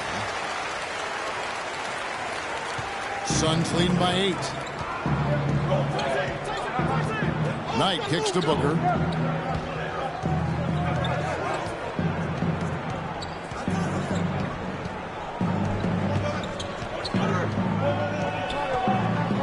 Six to shoot. Pulls it from 20. Parsons with the rebound. Very dangerous to leave a guy like that open. Lucky break there for the D. Beyond the arc. Dallas again missing. And here's Phoenix. They're on a 14-4 run. The shot by Knight, no good. Dallas is gone, just 1 of 4 from three-point range here in the first. And Parsons kicks to Cantor. Back to Parsons. Down low. That's good from Cantor on the assist from Parsons. Man, can you always depend on him or what to lead you to the right place with that pass? Money. Knight passes to Booker. Fades and shoots. Will not go. This is off the front iron. And I think Doris Burke has something for us right now. Doris? Well, Kevin, Rick Carlisle and I got a chance to talk just for a bit. He told me that they'll have their work cut out for them looking to score inside with the elite shot blocker and defender Tyson Chandler patrolling the paint. He said he was the Defensive Player of the Year for a reason. He's got length, mobility, toughness, and the want to. He brings effort and communication defensively, and you can't forget about him at the other end either. An improved shooter, and he can definitely finish. Kevin, a ton of respect for what Chandler brings to the table. Thank you, Doris. Catching up on the changes for Dallas. JaVale McGee comes in for Enes Kanter. And Lee's subbed in for Dirk Nowitzki. Alex Len's checked in for the Suns. P.J. Tucker comes in for Mirza Teletovic. Now here's Parsons. He had a 15-point outing in their last game against Brooklyn. And he also chipped in with a couple blocks in that game. Just a hint at the impact he had on the defensive side. Parsons on the wing, guarded by Tucker. From about 16, they grab their own miss. McGee, and he battles for the ball and gets the second change bucket. McGee's got his first basket. Really strong rebounding on the interior, and he gets the easy putback. Land against McGee. They set the screen. Outside Knight. He dishes it to Booker. Looking to end the drought. There's JaVale McGee with the rebound. Not really his best quarter as far as scoring. Let's see if he can eventually get back on track. Here's Williams. And there's the whistle. Fouled hard on the shot. He'll go to the line. Alex Len picks one up. And you know, one thing about Darren Williams, he used to get to the charity stripe at will. At the height of his career, he's averaging almost 6 free throws a game. The last couple seasons, he's been down around 3.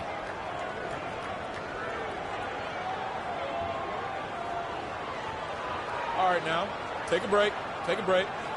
2 shots.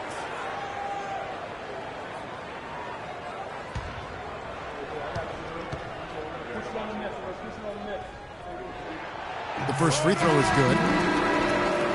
And Clark, for Darren Williams, he clearly has the handle and the strength to get to the basket, but no longer the explosion that we're used to seeing. Yeah, you know, he's had some ankle injuries, and that certainly is a part of that. And he's also in his 30s now, so largely a perimeter jump shooter, but still can impact the game with his deep shooting and playmaking. And it's tied up with that one.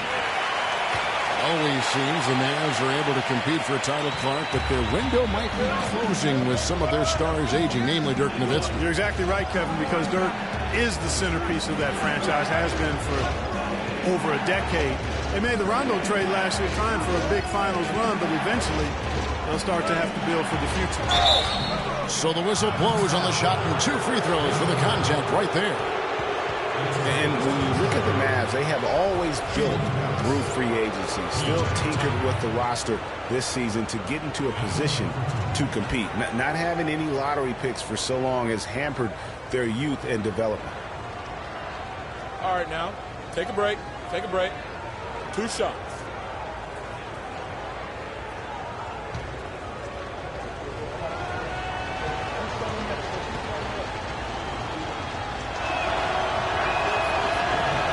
The first one falls.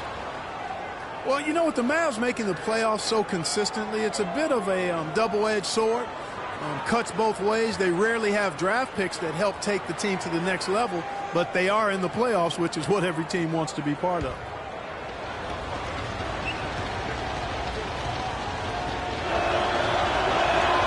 That one falls, so he hits both of them. Watching P.J. Tucker, he does all the little things for you, plus some big ones as well ever since he came into the league. Clark, he's been a tremendous glue guy. Yeah, he's a Velcro guy. You don't want him hammering the ball a bunch or launching a lot of threes, but he's physically imposing, and he gives you what he's got. You know the effort is always going to be there with him. Now here's Williams. They've been leaning on him for a decent chunk of their offense. He's averaging over 15 points a game. Phoenix grabs the miss. That is some tough defense there against one of the better finishers in our game. Price kicks to Goodwin. Len with a screen on Anderson. Goodwin dishes to Tucker. It's tipped. Fires from the wing. Budinger, no luck. And talking about P.J. Tucker, he's really played the same role the past 3 seasons. Excellent inside-out defender, tremendous rebounder for his size, and he really plays within his limitations, taking only shots he can make and also not turning the ball over. The shot's good from McGee. In that tight, with that much of an advantage height-wise, there's just not a lot the defense can do. Len, a screen. Now, here's Price. He's had some playing time, but no scoring yet from him. Lets it go with the 3. No luck. Now Dallas takes it the other way. You know, it's funny. We talk about glue guys like Tucker being instrumental to winning the championship, but it's really about trying to find the best guys at what they do. And the case can be made that Tucker is one of the best in the NBA at what he does. And for JaVale McGee, what was once such a promising career is now, Clark, I think, kind of at a crossroads. Yeah, you know what? He is capable of being a major rim protector and rebounder, but I think teams are getting a little bit impatient with him because he's just not mature to the point that you would have expected.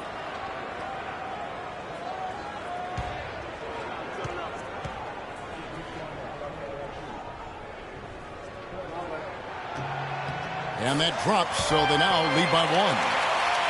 And for McGee, it looked like he had taken a positive step last year when it was announced he would sign with Boston.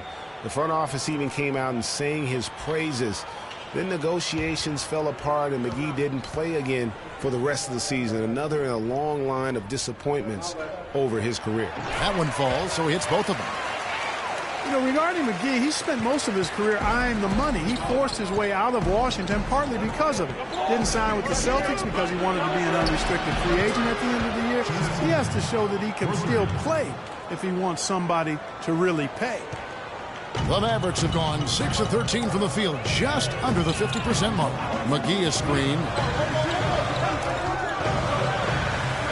Price against Felton.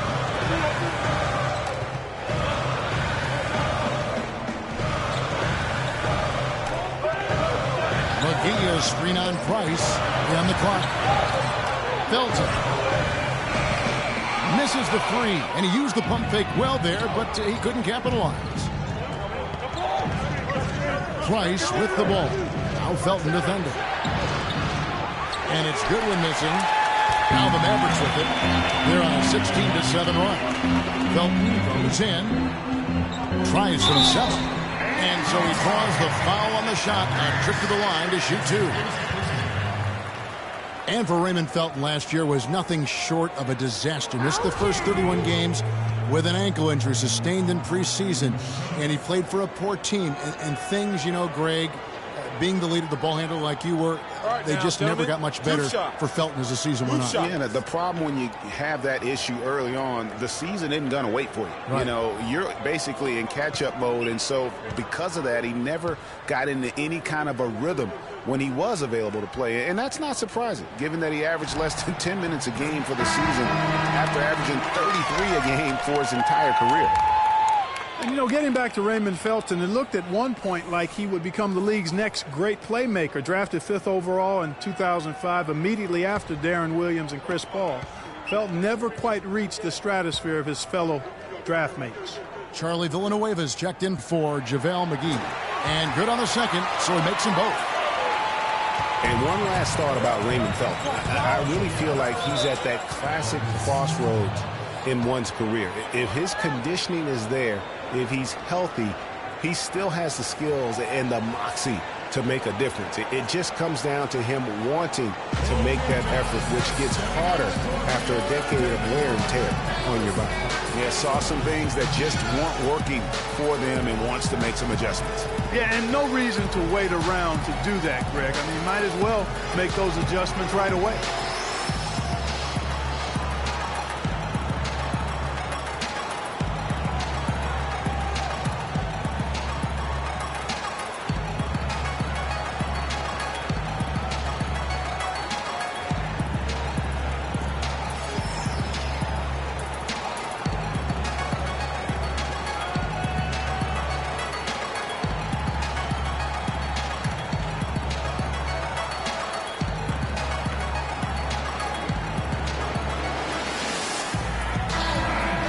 Check out the Western Conference standings right now that we're here in the new year. You take a look at the Suns. They're down at the 7th position right now. Decent start to the season, but they're looking to make a move. And, of course, there's Dallas. They have a lot of ground to make up. And seeing where the Suns are, they've just lacked that one extra piece that could put them over the top this season. They haven't been able to kind of set themselves apart. You know, you're right. They're not that far from being true contenders, but it doesn't look like this is the season for them to do so. Now, here's Price. He's had some playing time, but no scoring yet from him. Here's Goodwin. Buttinger up top. Just 5 to shoot. Shoots. And it's good with time running down on the shot clock. Price has got his first bucket in this one. The Mavericks trail it. Felton the pass to Williams. Shoots from 12. And it's blocked. And he recovers it. Pass to Lee. Tries again. Good. And a nice assist from Felton. Lee's got his first 2 points of the night. 6 changes of the lead here. Yeah, no team able to build a big lead early on. I mean, it's tight. Both teams still kind of feeling their way through this game. Now, here's Price.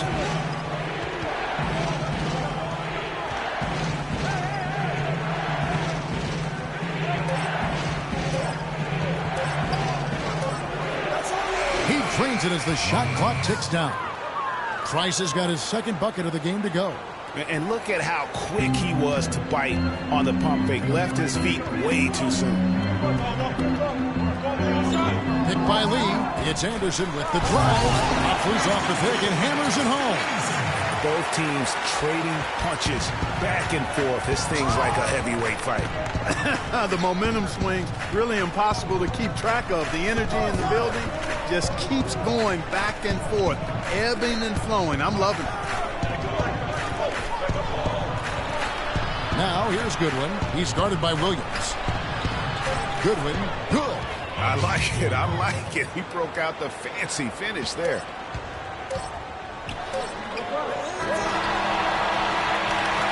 At the end of one, a closely contested game so far. Suns lead by 1. And we'll get going after this from the American Airlines Center.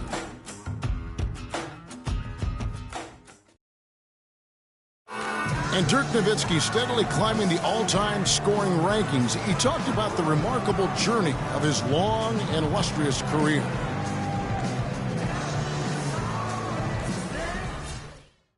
Dirk has proven himself through the test of time. As tough as it may have been back in his rookie year, he overcame those obstacles to become this elite NBA player, Clark, destined for the Hall of Fame. Yeah, you know, people now talk about players being a Dirk Nowitzki type. And that's a type any team would like to have. One of the greatest power forwards in NBA history, for sure. And the second quarter getting underway. No team gaining an edge so far. And from what we've seen, guys, from Phoenix, what do you guys see? It's been a point of emphasis, no doubt, to make sure they attack the rim offensively. I love the fact they're not settling for outside shots. Keep attacking that rack. We've got Chandler Parsons. Felton is out there with Roberson. Then there's Nowitzki. And it's Villanueva in at the power forward position. That's the lineup out there for the Mavericks.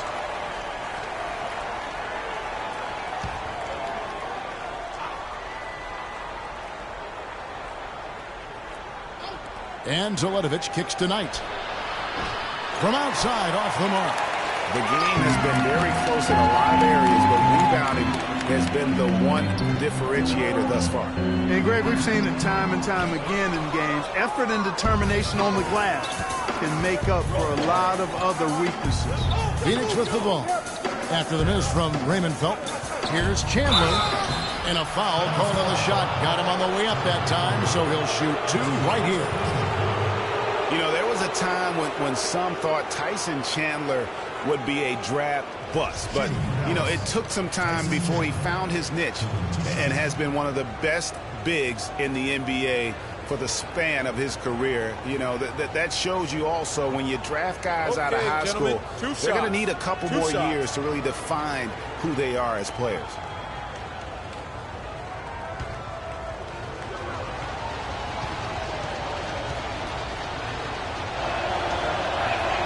That free throw, no good.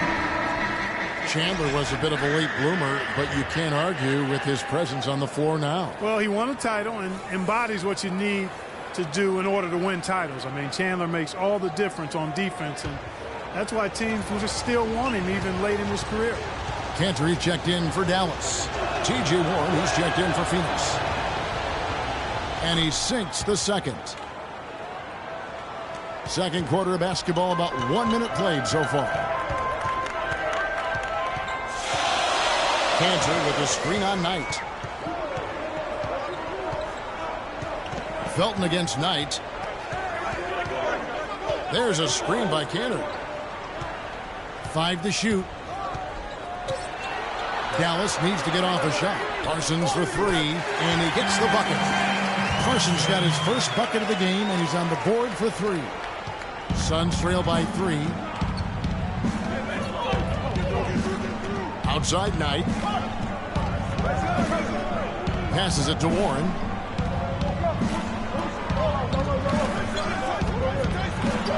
Plays it up and banks it in. Warren's got 6 points. Looked like he was channeling Bob Cousy right there. Since when does he take guys off the dribble like that? Felton dishes to Robertson. 2 minutes now played in the second quarter.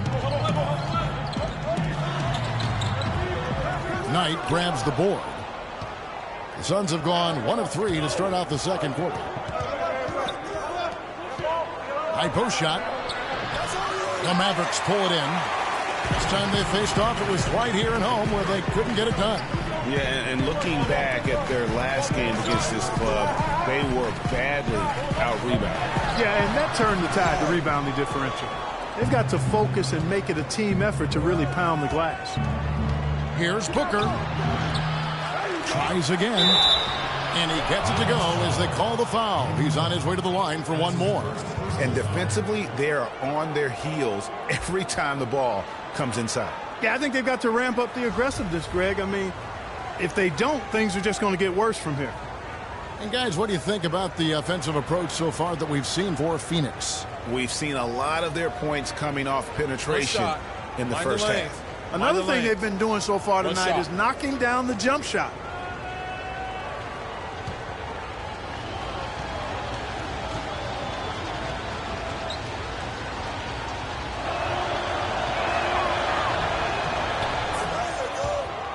T.J. Warren had a very interesting start to his NBA career. Spent most of the first half in the D-League. In the second half, Clark, he finally got some minutes and really provided a spark. Yeah, he doesn't have great range on his jumper right now, and he's not an elite ball handler, but he's one of the best cutters in the game. Moves well without the ball, so I think his future is bright nonetheless.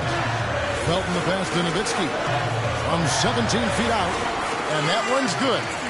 Nowitzki's got it all tied up now for the Mavs. Yeah, that's asking a lot from that defender. Yeah, it certainly is. I mean, he just doesn't have the size to really be effective in that kind of matchup. Now, here's Warren. He's got 9. And Teletovic kicks to Warren.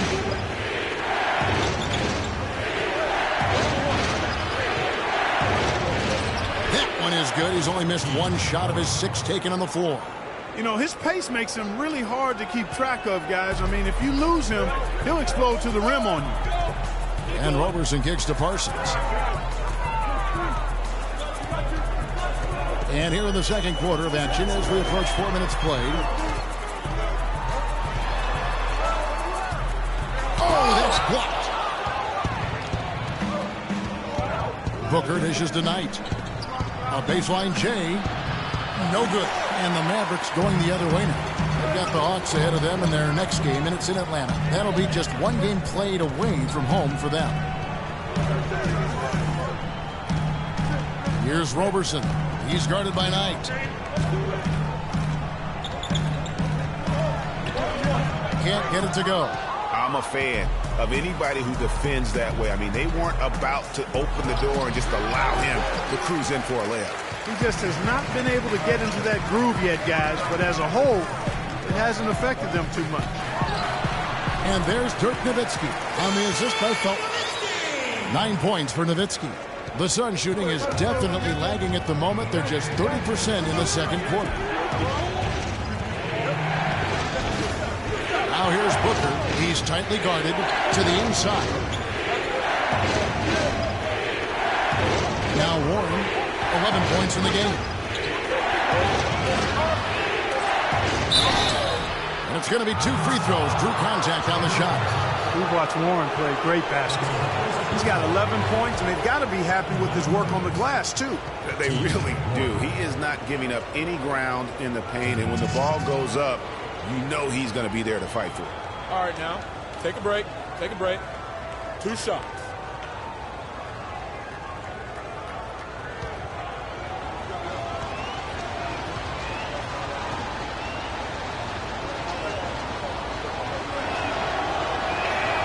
That free throw good from Warren. JaVale McGee's checked in for the Mavericks.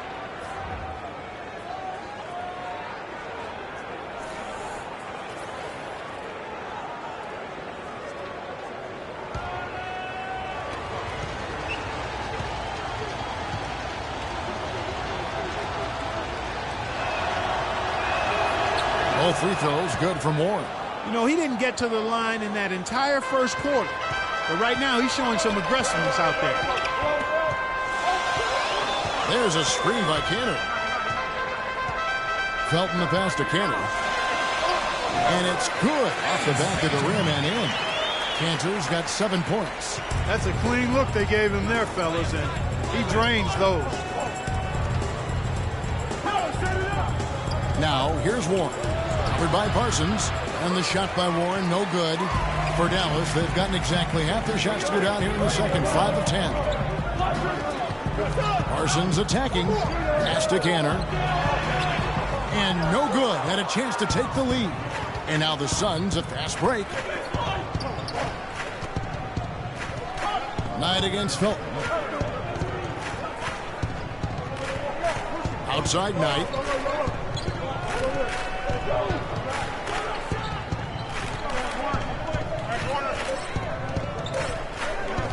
From the wing. No luck. He's been wayward and just off on about everything he's put up in this period.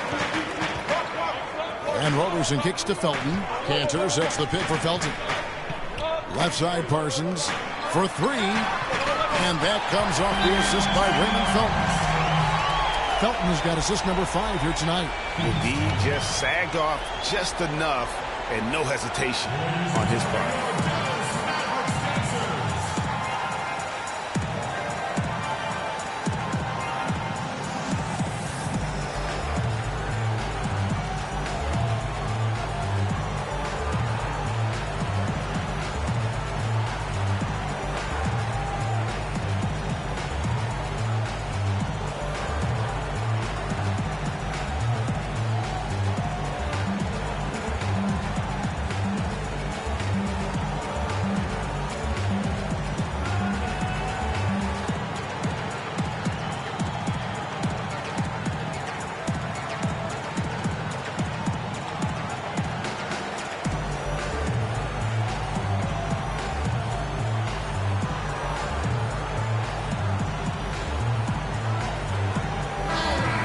Now a look at the 2K leaderboard to see which point guards have been playing the best perimeter defense during the last month.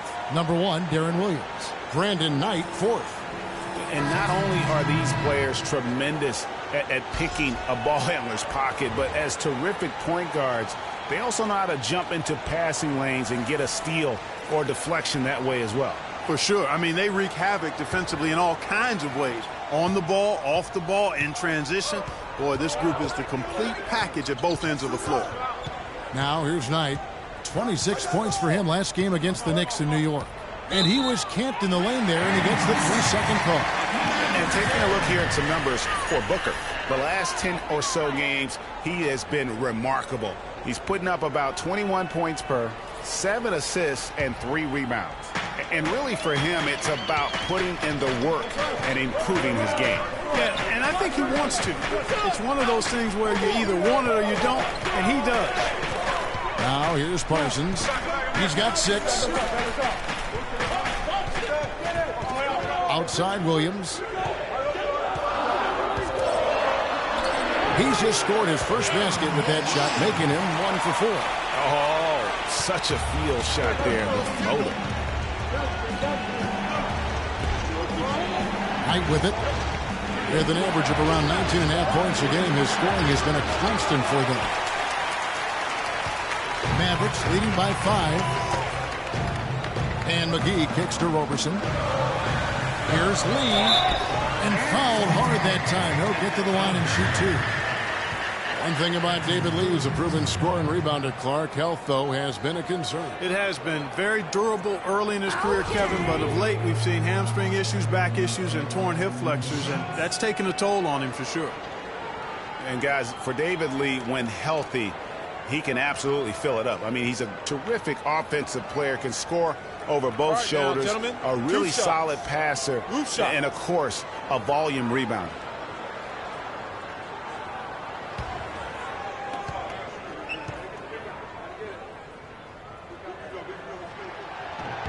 Free throw good, Lee. And David Lee reworking to improve his mid-range jumper going into last season. When he's hitting that shot, guys, he's almost impossible to defend. And the Mavericks making a change here. Anderson's checked in. And then for Phoenix, P.J. Tucker. He's checked in for T.J. Warren. Goodwin comes in for Booker. And it's Price in for Knight. That one misses, so he goes 1 for 2. And David Lee missing time early last season with that hamstring injury also opened the door up for Draymond Green to kind of take that starting power forward role. And give Lee credit, though. Didn't sulk, just threw himself into his new role as a super sub. Anderson outside. Lee outside. Some nice passing here by Dallas. Here's Roberson looking for his first basket still in this one. Greg, you're talking about David Lee, the two-time All-Star. Pretty much a starter most of his career, though. A big change, Clark, as he came off the bench this past season after he was injured in the preseason. Yeah, you think about his game, though, Kevin. Highly skilled, mobile, smart. Gives you energy and scoring. I think he's ideal coming off the bench.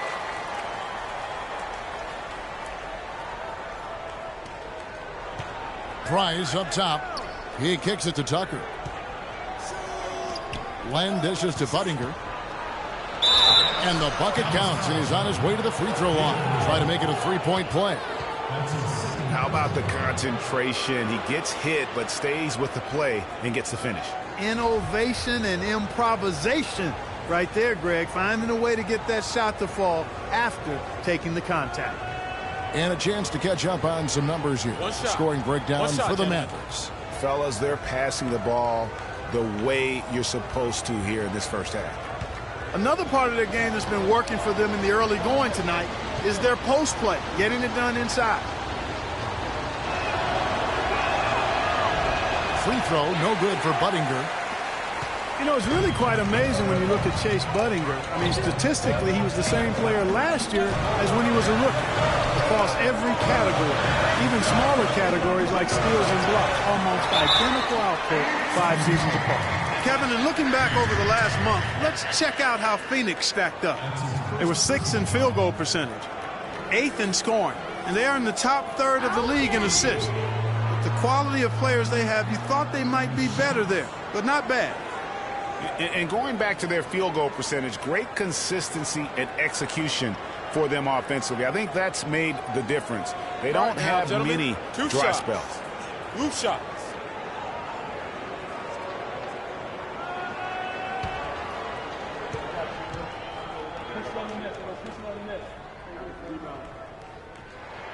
That's good from McGee.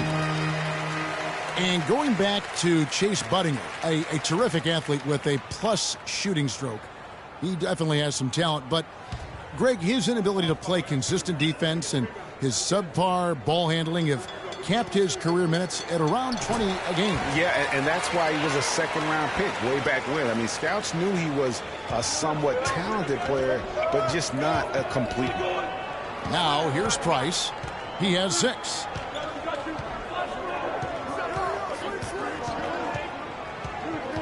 Glenn with a screen on Williams.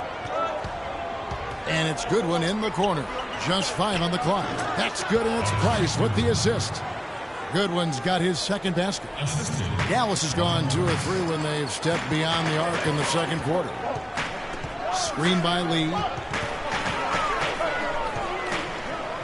Price against Williams. Here's Roberson. Dallas, no good that time either.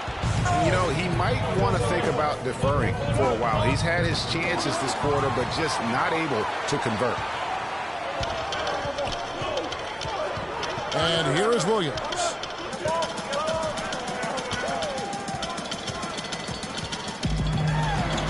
Anderson right side from past the arc.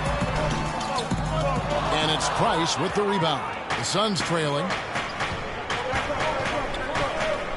Goodwin passes to Price. Not enough on that one as it misses. Maverick shooting 43% from the field. Anderson against Budinger. On the pass to Anderson. The feed to Robertson. Screen by Lee. Down to 5 on the shot clock. Robertson gets the bucket. You know, the defense has got to do a much better job of fighting over those screens. And Greg, especially when the ball is in his hands. I mean, come on now. You know he doesn't miss too many open looks like that. Yeah, maybe a change of the game plan right now, looking at some different sets because of the matchups. Yeah, I agree with you because they're looking to tweak things to maybe get those matchups working in their favor.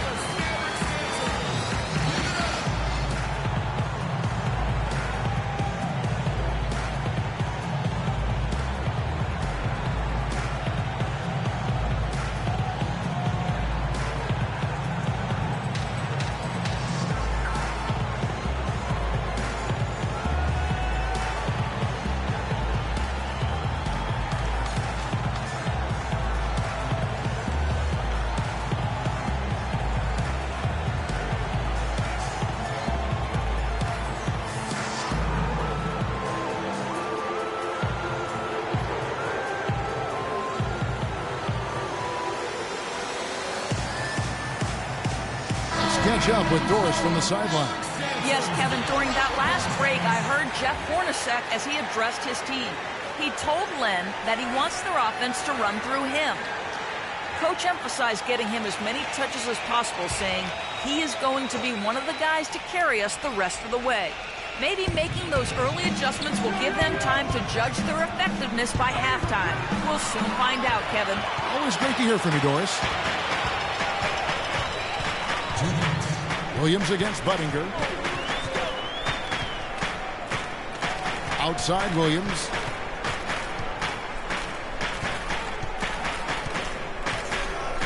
Out to the right wing. With the shot. Robertson can't hit. Well, it's just been one of those kind of games for him. Price up top. He's guarded by Williams. Glenn a screen. Price kicks to left. And it's blocked. Now here's Williams. There's 1:17 left in the first half of basketball. And yes, sir, that one drops. Sometimes that step back move gives you just enough time and space to gather yourself for a good release. Price dishes the lane. Oh, and there's the one-handed jam. Ronnie Price delivering a nice dime. 59 seconds left in the first half of basketball. And by Villanueva. Now Williams. From 10 feet out. And the shot is good, dropping in off the front of the rim. Williams has got the lead up to 7 now for Dallas. 2 for 1 opportunity here if they want it. And no doubt, Kevin, if I'm them, I go for it. Lane passes to Tucker. Out to Price. The Mavericks pull it in. Anderson dishes to Williams.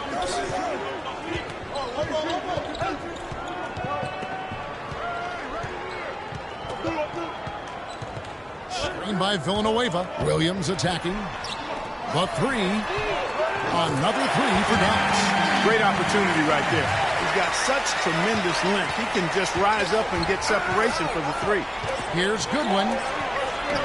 And the first half is now in the books. Mavericks ahead, leading by 10. And time now to go courtside as we send you over to Doris Burke from the sideline. Doris? Thank you, Kevin. I'm here with Coach Rick Carlisle. And, Coach, what impact is your defense having on slowing down their offense? Well, we're active. They're missing a few shots they normally make. You know, we just got to compete. We got to keep competing the way we are. Rick, thank you. Kevin, back to you. Thanks, Doris. And we'll be back shortly following halftime to get the third quarter started. It's the 2K Sports Halftime Show.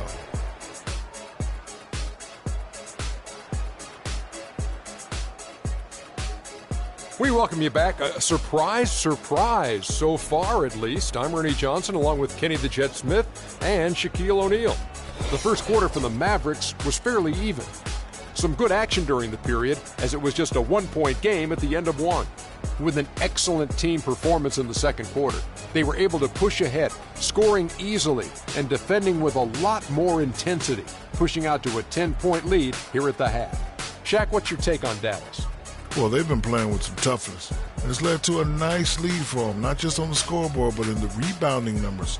And now they need to stay mean, Ernie. Cannot lose that edge in the second half.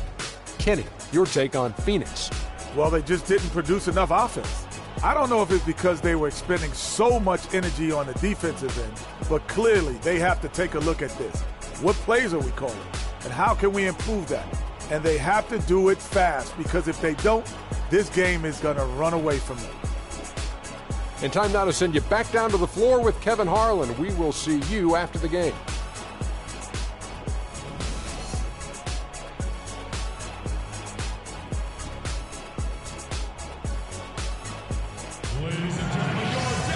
And the second half about to start here in just a few moments. What can you say? T.J. Warren, a very impressive effort here today. Always been a dynamic scorer, and we saw in that first half the entire repertoire on display. Yeah, he's a hard man to keep down, and so far they haven't found the answer for him. I don't know if there is an answer for him, quite honestly.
Here's Roberson.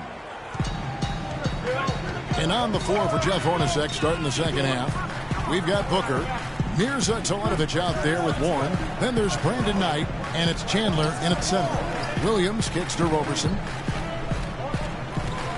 Launches it. Teletovic grabs the board.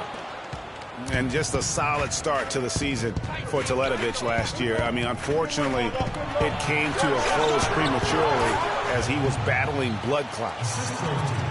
Mavericks leading by 8. Inside. Here's Parsons. Powered down after the assist. Let him into the lane. And that lead pass allowed him to get straight to the rim, unabated in stride. Knight passes to Warren.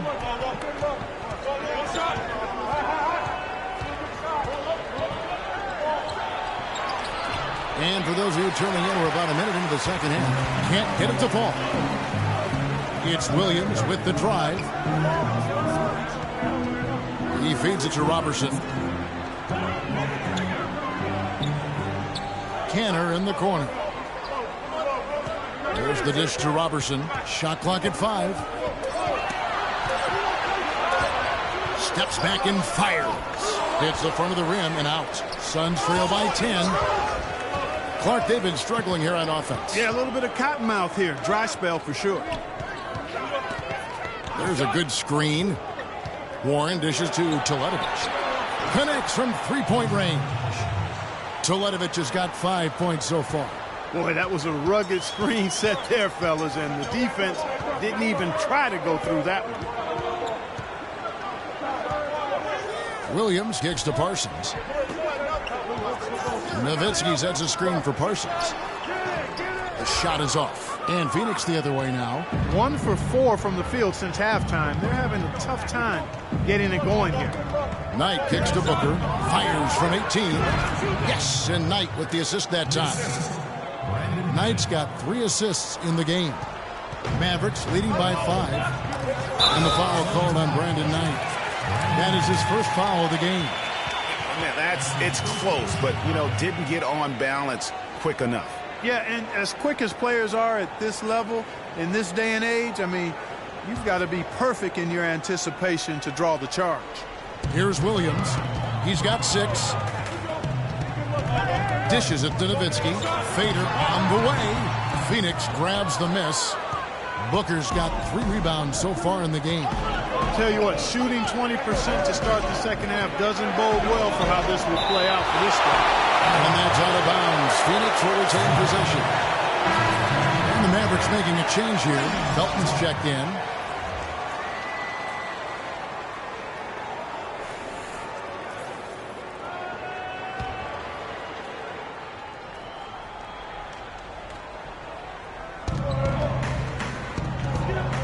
Williams against Knight.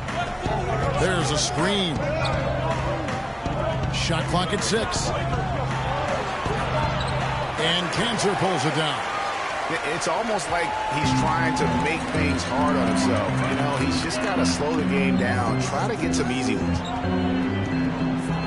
And Williams, here we go. Kicks to Cantor. Nice move. And a foul on the shot. He'll go to the stripe for 2. Now some of the numbers NBA wingmen have been putting up from the field this season are truly impressive. Have a look at the top shooters among them. T.J. Warren 4th. And that is such an efficient group offensively. That really is the best way to describe them. I mean, they never force anything and always wait for the right shot. And, Greg, you can't post the kind of percentages they do unless you operate that way. I mean, you can't be undisciplined at the small forward spot if you hope to be an efficient shooter.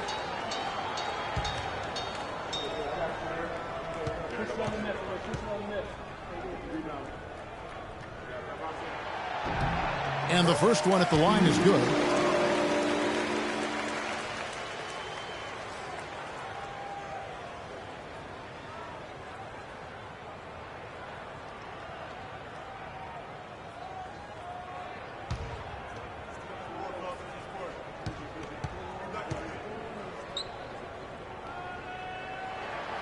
And so he makes both from the line.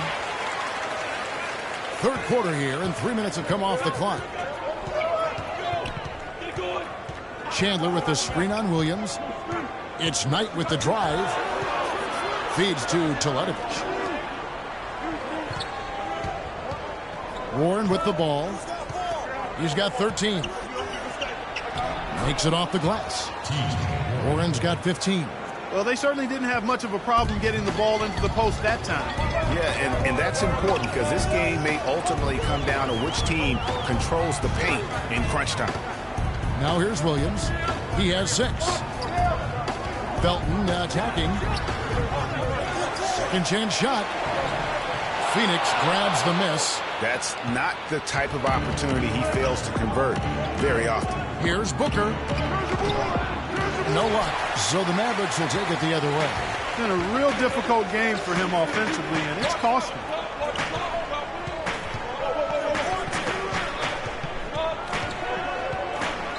Felton kicks to Parsons. That's good, and so Felton has the assist there. Felton's got his 6th assist on the night.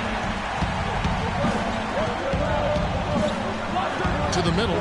Here's Teletovic. Soft touch off the glass. Teletovic has got his 3rd bucket of the night. And good passing, setting up a lot of these buckets right now, Kevin. That's been the key. Dime dropping delights is what I call it. Yeah, it's a nice pass. I will give you that one. Yeah, he was on the money, that's no doubt. Now here's Nowitzki.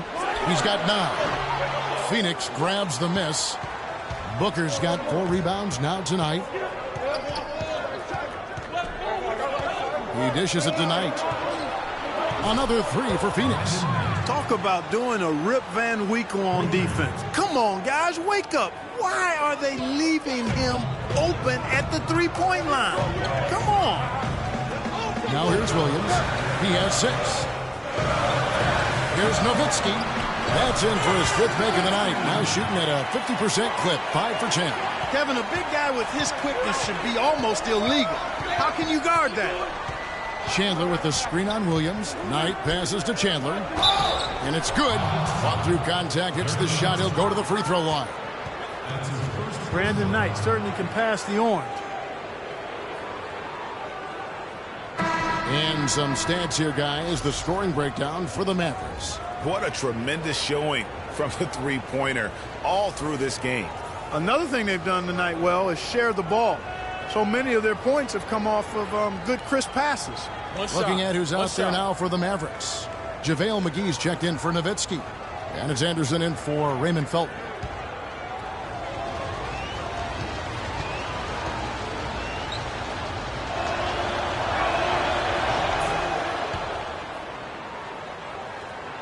Dallas has gone 1 of 2 from beyond the arc since coming out of the break. And the foul called on Brandon Knight. That's foul number 2 for him.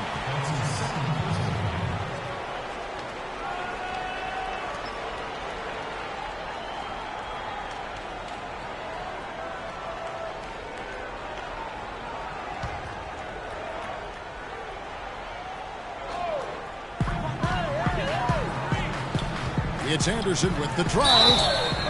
Looking now at the numbers for Parsons. He's been more than solid over the last month. Averaging about 19 points, 5 rebounds, and 3 assists. And just look at those scoring totals. He's been doing what he does best, putting points on the board. Absolutely. I mean, he has those real natural scoring instincts. The ability to find creases in the defense. All right, just now, gentlemen, fantastic. 2 shots. Move shots.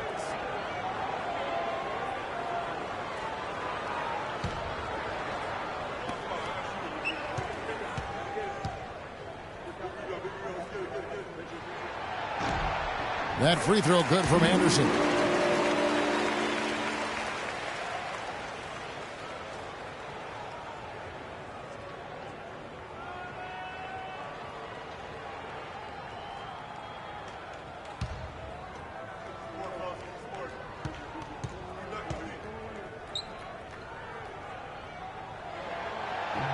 Both free throws good from Anderson. Can you believe the job they're doing at the foul line since halftime? I mean, they've been perfect so far. Yeah, as cool as can be, Clark. Great focus and efficiency. That's how they built this lead. And it's blocked. Here is Williams. He's got 6. Pass to Campbell. Dallas moving it around. Chandler with the steal. And here is Knight.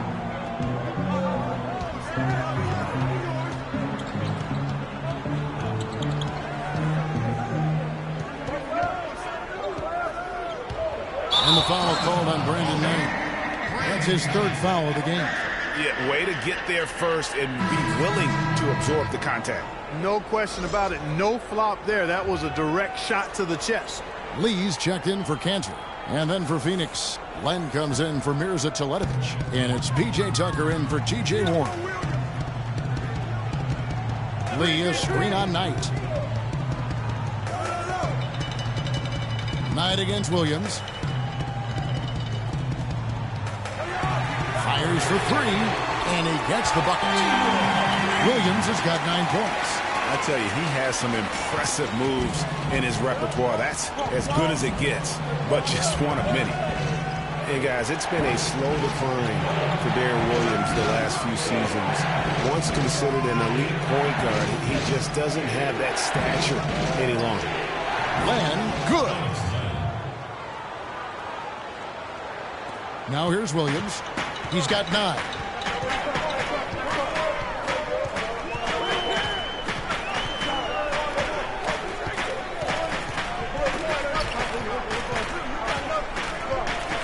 Lee is screen on Knight. 5 on the clock. Williams can't get it to go. Well, for Williams, Greg, in his decline, his field goal percentage dropped to below 40% last season. Clark, I never thought I'd see the day with that. Those were the worst offensive numbers since his rookie season. I mean, he had the game that you thought would carry him past his athletic prime, but that might not be the case the way those numbers look. Phoenix making some changes. Budinger comes in for Chandler. And Ronnie Price has subbed in for Booker.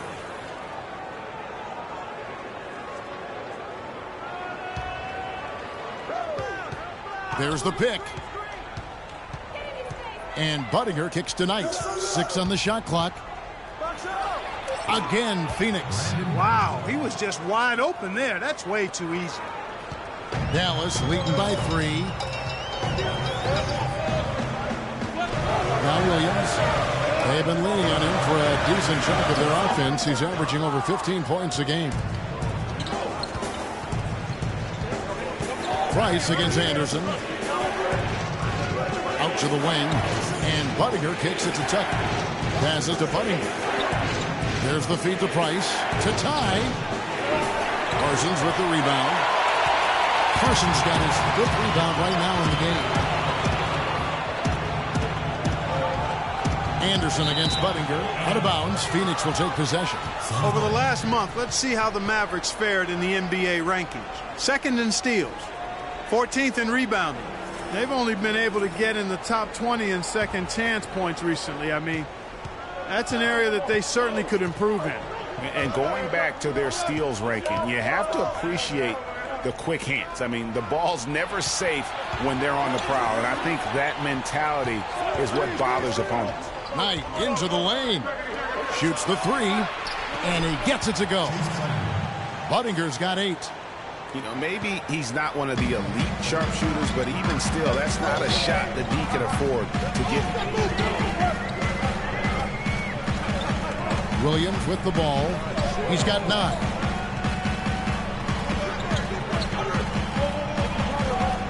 Parsons on the wing. Shot to stop the drought.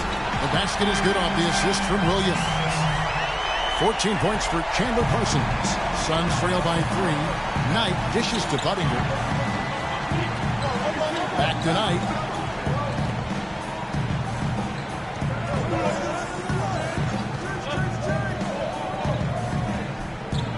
Pass to Tucker. Price outside.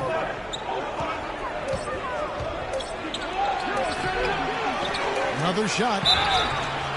And so he draws the foul on the shot. A trip to the line to shoot 2. And really, the defense fouling there to prevent the layup, but that's exactly what you need to do. It is. I mean, no reason to back off and give him the layup. I mean, much better off making him go to the line. First trip to the free throw line for him in this one. All right, now, gentlemen, 2 shots. Loose shots.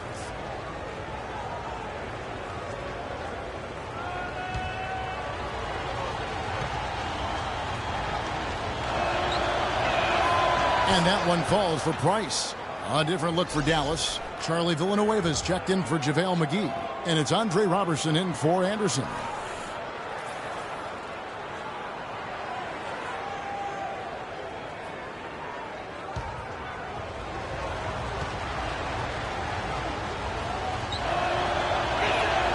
Price hits them both.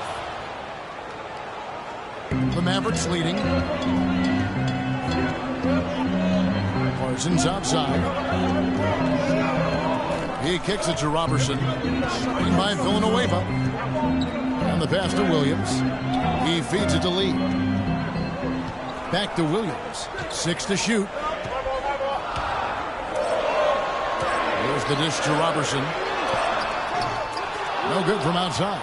Phoenix has gotten going here in the second half from outside, nailing 3 of 4 from the arc. Here's Knight, and lots of contact there. Missing the shot. He'll shoot 2. And guys, Brandon Knight really fits the mold of the new breed of NBA combo guard. He has the length and quickness to guard 1s and 2s, and his skill set allows him to generate offense both in transition as well as the half court. Shooting 2. Shooting 2.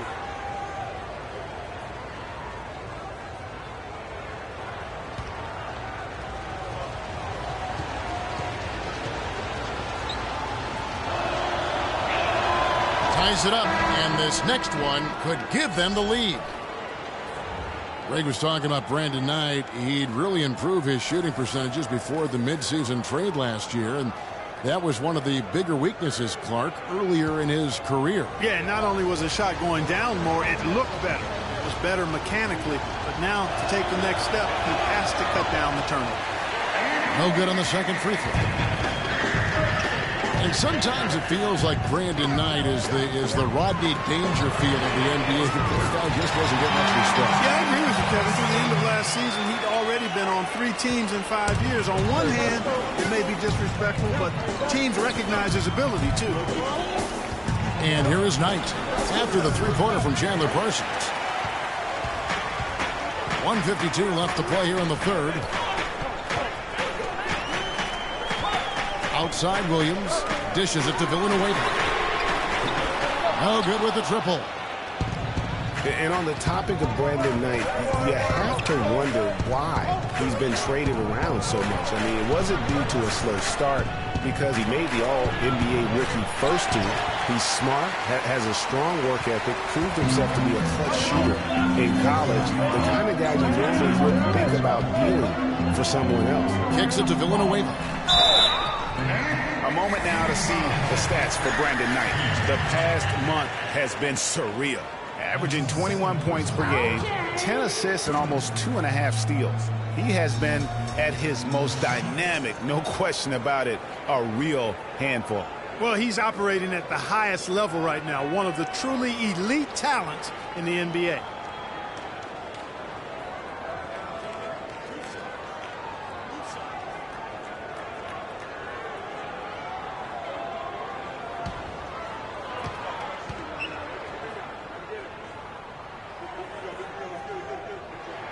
The first one falls.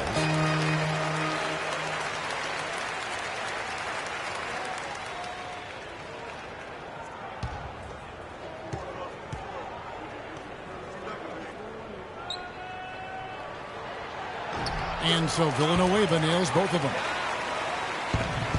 Suns trail by 5.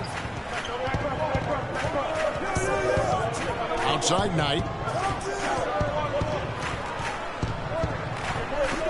1:07 left in the third. Steps back and shoots. Again, the miss by Knight. Dallas has gone to the three-point shot 8 times already in the second half and hit 4 of them. Williams passes to Lee. And Robertson gets to Lee.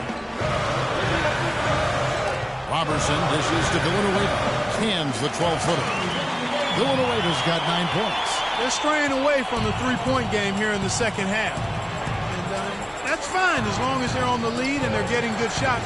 They've decided not to take nearly as many three-pointers in this half. Now, here is Knight. He's got 10. Tucker the pass to Knight. Ran a screen. And Budiger kicks to Knight.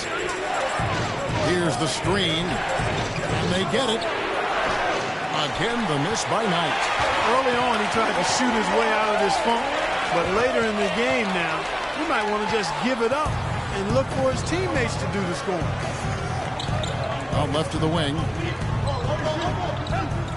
Right wing.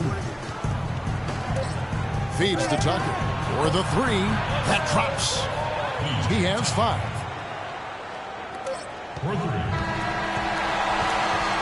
And that's going to do it for the third quarter. Mavericks lead by 4. And we're coming right back. Be sure to stay with us as we get started for the fourth quarter.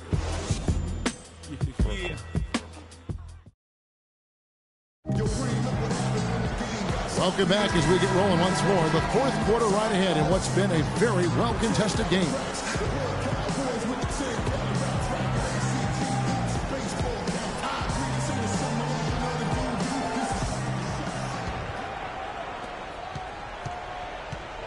Chandler Parsons out there with Charlie Villanueva.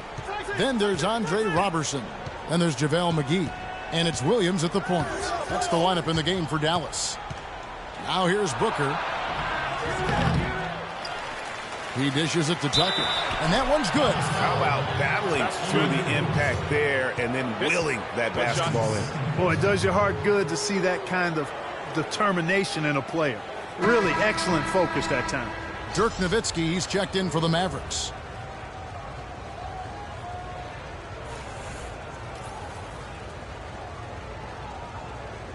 One shot. One shot.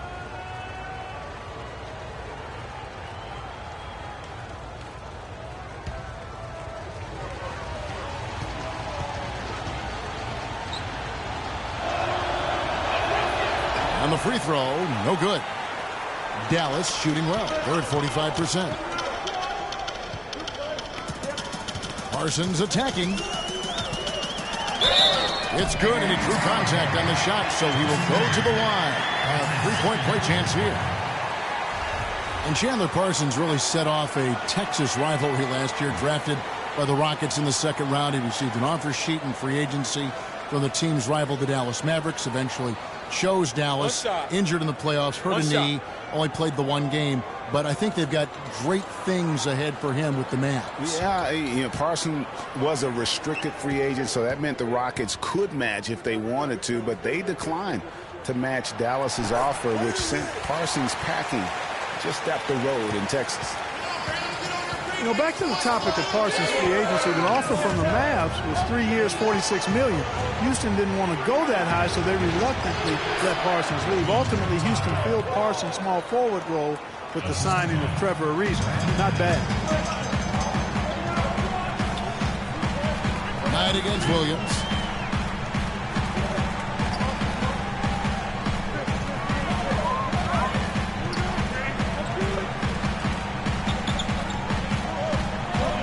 Just 5 to shoot. Fires at the elbow. Can't get it to go. And Phoenix the other way now. And talking about the Texas showdown over Parsons last year, even his teammates got involved. After Parsons left, James Harden reacted saying that Dwight Howard and Harden were the cornerstones of the Rockets. But that's probably nothing compared to the rivalry that the two teams' ownerships felt. Here's Parsons. Brandon Knight picking up that last basket. Parsons dishes to McGee. Williams kicks to Robertson. Pass to McGee. Chandler with the defensive effort. And that was a difficult shot from mid-range simply because the defense was engaged. Yeah, and I think the quickness of the closeout really threw him off. And Phoenix has possession. The Mavericks making the shot. To the left wing. Here's Tucker. Another one falls for Phoenix. The Mavericks have gone 2 of 4 from the field since we started the final quarter of play. Parsons outside.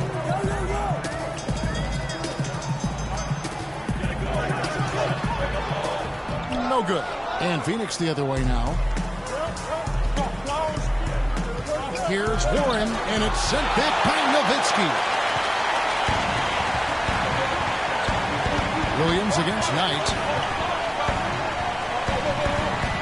Williams attacking, and it's denied. Out on his own on the break. Look at that jam. I mean, just beautiful. And guys, here in the fourth quarter, still a close game. Yeah, and actually still too close to call. I mean, this one is tight. instant classic, fellas. This one could come right down to the last shot. Now here's Williams. McGee sets the pick for Williams. Just 5 on the clock. On the wing, Williams. Again, the miss by Williams. Not a bad look for him on that shot, but it just doesn't seem to be his night tonight. Knight passes to Tucker. Williams against Knight. Shot off the screen.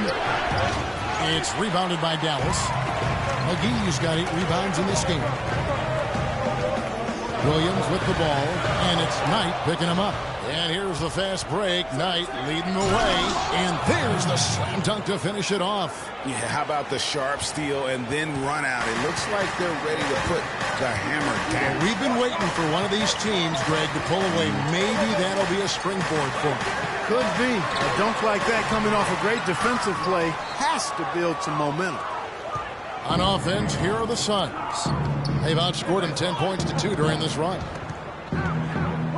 Here's Booker. JaVale McGee grabs the miss. McGee's got 9 rebounds now tonight. Williams kicks to Nowitzki. Robertson dishes to McGee.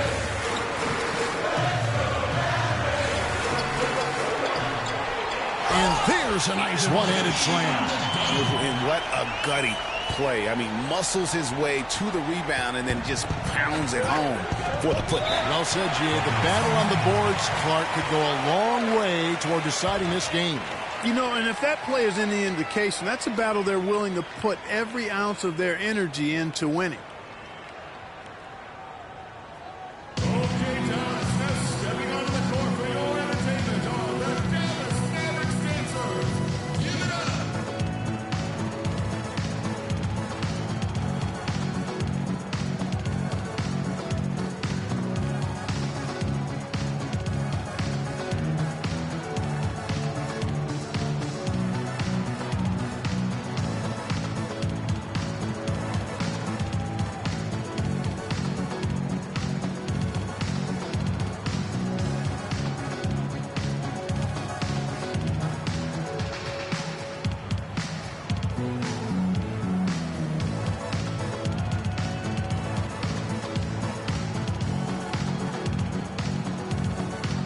Catch up with Doris from the sideline. Yes, Kevin, during that last break, I heard Jeff Hornacek as he addressed his team. He told them, this is it, fellas. Let's hit them right out of this timeout. Put some pressure on them. Show them how much you want it. Let's go get it. Guys, he's really exhorting them to give them a burst of energy. Enes Kanter's checked in for JaVale McGee. Knight passes to Tucker. Here's Knight. Passes to Booker. Three-pointer. They get the rebound. Chandler takes it up with both hands and rips it down. And gobbled up that rebound and went straight into attack mode on the putback. Oof, he is one of the most determined rebounders, Clark, we have got in the NBA. Yeah, you're calling it right, Kevin. I mean, he gets so many second-chance points because of how hard he works to get to the rebound. Here's Williams after the Suns pick up 2. And Chandler sends it back. And Kanter throws it down.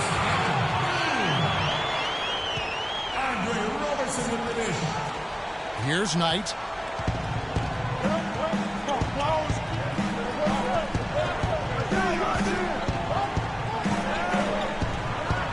Booker in the corner. Tries from 10. Connects. The jumper drops. Booker's got 4 points now in the quarter. And you like to see since the half now, he's finally starting to come around. Williams against Knight. And here is Williams. There's a screen by Kanter. Down to 5 on the shot clock. Fires it up. Rebounded by Tucker. Suns leading by 3. It's Knight with the drive. From 11 feet away. Off the iron that time. And good defense there to play up and get a hand in the face. Well, he's got a tough mindset. He's confident as a defender. And when you combine those two things, it makes it real hard to score on him.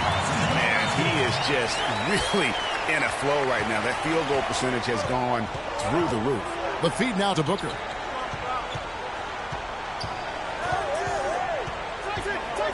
Step back shot. Mavericks with the rebound. Cantor's got his 4th rebound with that last one here tonight. Parsons outside. Nowitzki a screen. Pass to Roberson. Back to Parsons to take the lead. Cantor kicks to Roberson. And there's the pass to Cantor. Tries yet again, and there's the 3-second violation. Oh, no, you hate to see that. Those are just the kind of errors that can cost you in a game like this. Dallas making a switch here. Lee's checked in. Mirza Teletovic is checked in for the Suns.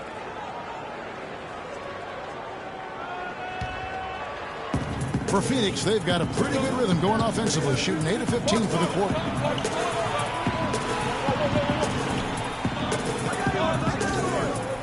Here's Booker.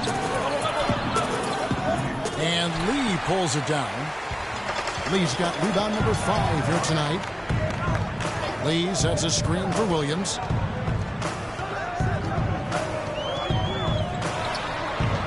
And that one goes long. I wonder if switching baskets really threw him off. I mean, because he can't get anything to fall this half. I love his shot selection today. He set the bar for the rest of the team. Mavericks trailed by 3, and the foul called on Brandon Knight. That's his 4th foul of the contest. And really, these are some of the toughest calls an official has to make. Yeah, but in this case, I think he got it right. I mean, the defender was still moving there and never really had good legal guarding position. He wasn't set. Now here's Williams. Guys are looking for a spark here. Yeah, I mean, a cold stretch offensively. They desperately need a basket. Cantor with the screen on Knight. It's Williams with the drive. Just 5 on the clock. Roberson dishes to Parsons. Again, the miss by the Mavericks. Suns lead by 3. Kicks it to Booker. From downtown. And Cantor pulls it down. Cantor's got his 5th rebound in this one. Knight against Williams. And stolen by Booker. And up the court come the Suns on the break. And the dunk to finish it off. A beauty. And you've got to wonder just how big those points are going to be. A swing like that can decide a game. And I wouldn't be surprised if it does. The steal there, as gutsy a play defensively as you're going to see. And the shot is good. The Phoenix lead has been cut down now to just 3 on the bucket from Parsons. He knew what he wanted to do all along. The teardrop. Chandler a screen. Here's Booker. And lots of contact there. Missing the shot. He'll shoot 2. That's on Enes Kanter. Even from over here, you can see that one pretty clearly. No question about it, Greg. I mean, a ton of contact and a good call by the officials.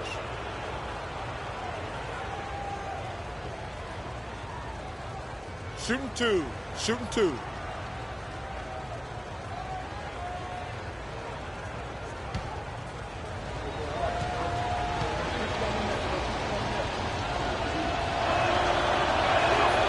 And that one misses. And Phoenix making a change here. Tucker's checked in.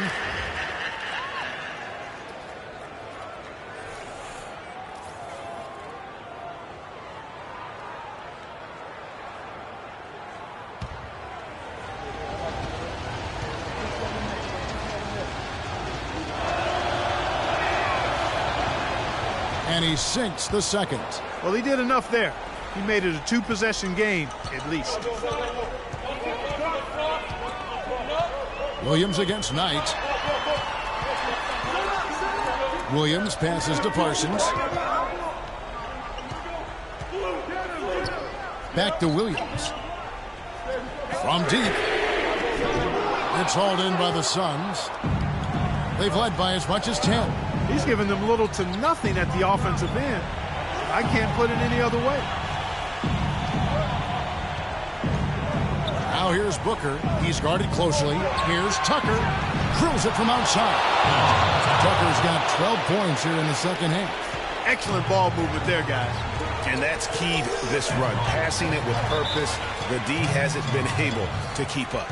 Yeah, too many easy buckets coming from inside, and I think he wants to make that a point of emphasis. I would certainly think so. I mean, if they keep giving up those kinds of easy looks inside, they'll be in big trouble.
And Parsons kicks to Williams.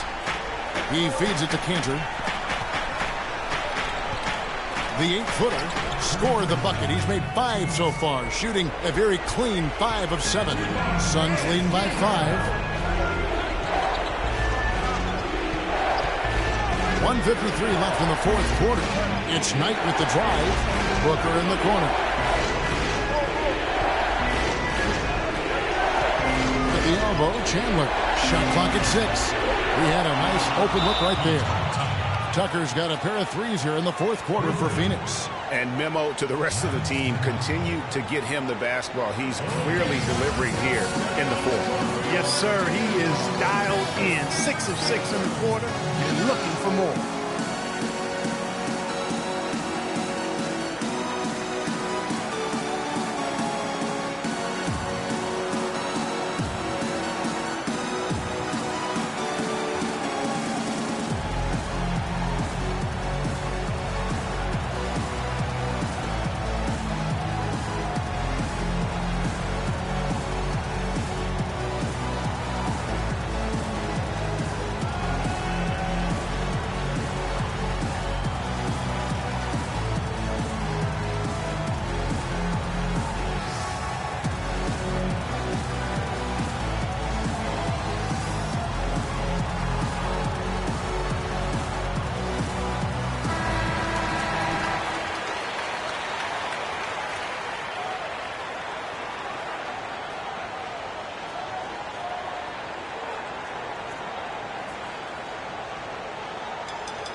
There's a minute 40 left in the fourth. Back to Williams. He kicks to Cantor. And the shot is good, dropping in off the front of the rim. 1:27 left in the fourth quarter. Up top, Knight. He's guarded by Williams. Knight dishes to Chandler. Shot is off. Mavericks trail by 6. Well, the clock has become their worst enemy.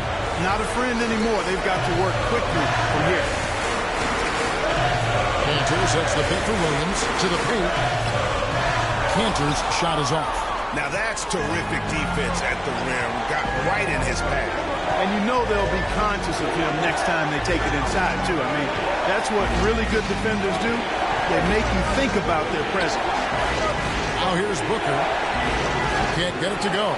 Excellent D from Cantor. There's 38 seconds left here in the fourth quarter. And a foul called on the shot. Got him on the way up that time, so he'll shoot 2 right here. It's been a good game for Enes Kanter. 8 rebounds, and he's contributed 3 points from the line, too. And those free throws add up, guys. That is extra offense.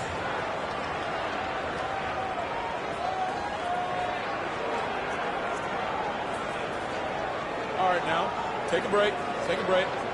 2 shots.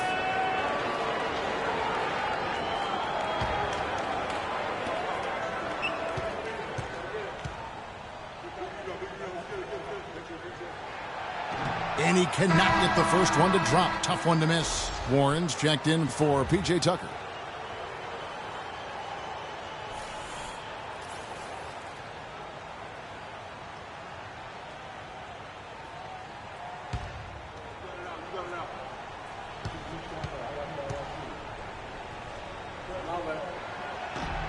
He's able to hit the second one, and that brings them within 5. He needed to convert on all of those. Missed opportunities at the line are the last thing they need right now. And he commits the intentional foul.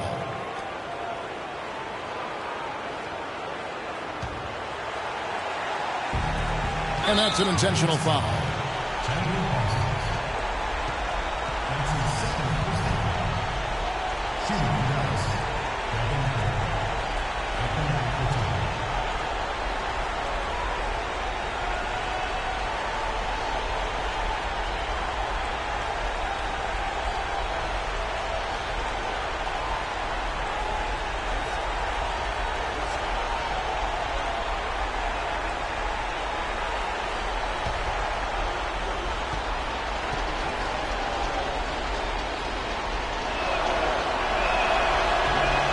Drops the first one, and that increases their lead to 6.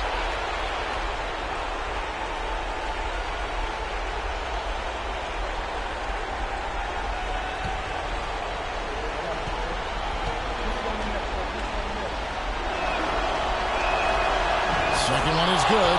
And both at the line, and it's a 7-point game. No mistakes there. Good free throws to give them just a little bit more cushion.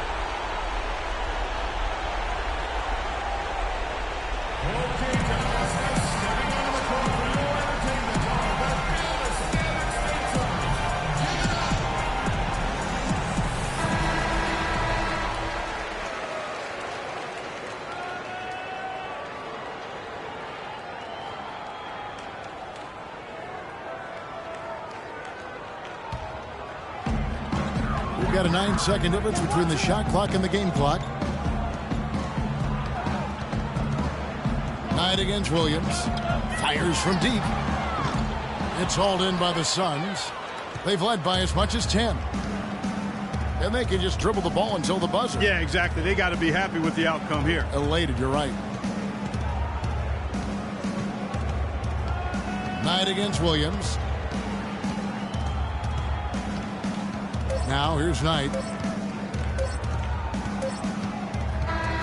So it's Phoenix picking up the win. They seem to relish their role as the bad guy here tonight. You know, Kevin, I sense that as well. I mean, they really did feed off all of that negative energy this crowd was directing at them. I mean, they turned it around and used it as motivation to close out a significant win.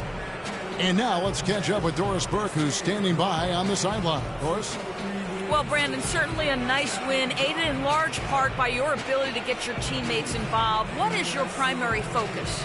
Definitely just get my guys going a lot more and, try to be more of a playmaker. And, I enjoy, seeing, getting guys going and them making shots off my passes.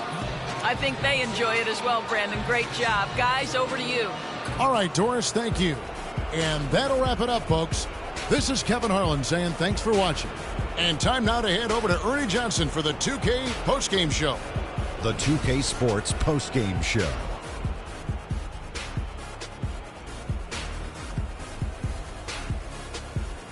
Ernie Johnson here again with Shaquille O'Neal and Kenny Smith. Without further ado, let's present to you our Jordan player of the game, Brandon Knight. Well, his passing, his instincts on offense, those were the keys to the game. He was spreading the ball around, keeping everyone involved. Most importantly, he was creating high-quality shots and racking up the assists. Overall, great game. He deserves a ton of credit on how many areas of the game he impacted tonight. His defense was superb. Offensively, he was ready to shoot the basketball. However you slice it, he was lighting it up at one end of the court and shutting them down on the other. And folks, that'll wrap it up for tonight. We hope you enjoyed the game. For Shaquille O'Neal, Kenny the Jet Smith, Kevin Harlan, and the entire 2K Sports crew, I'm Ernie Johnson. Have a good evening.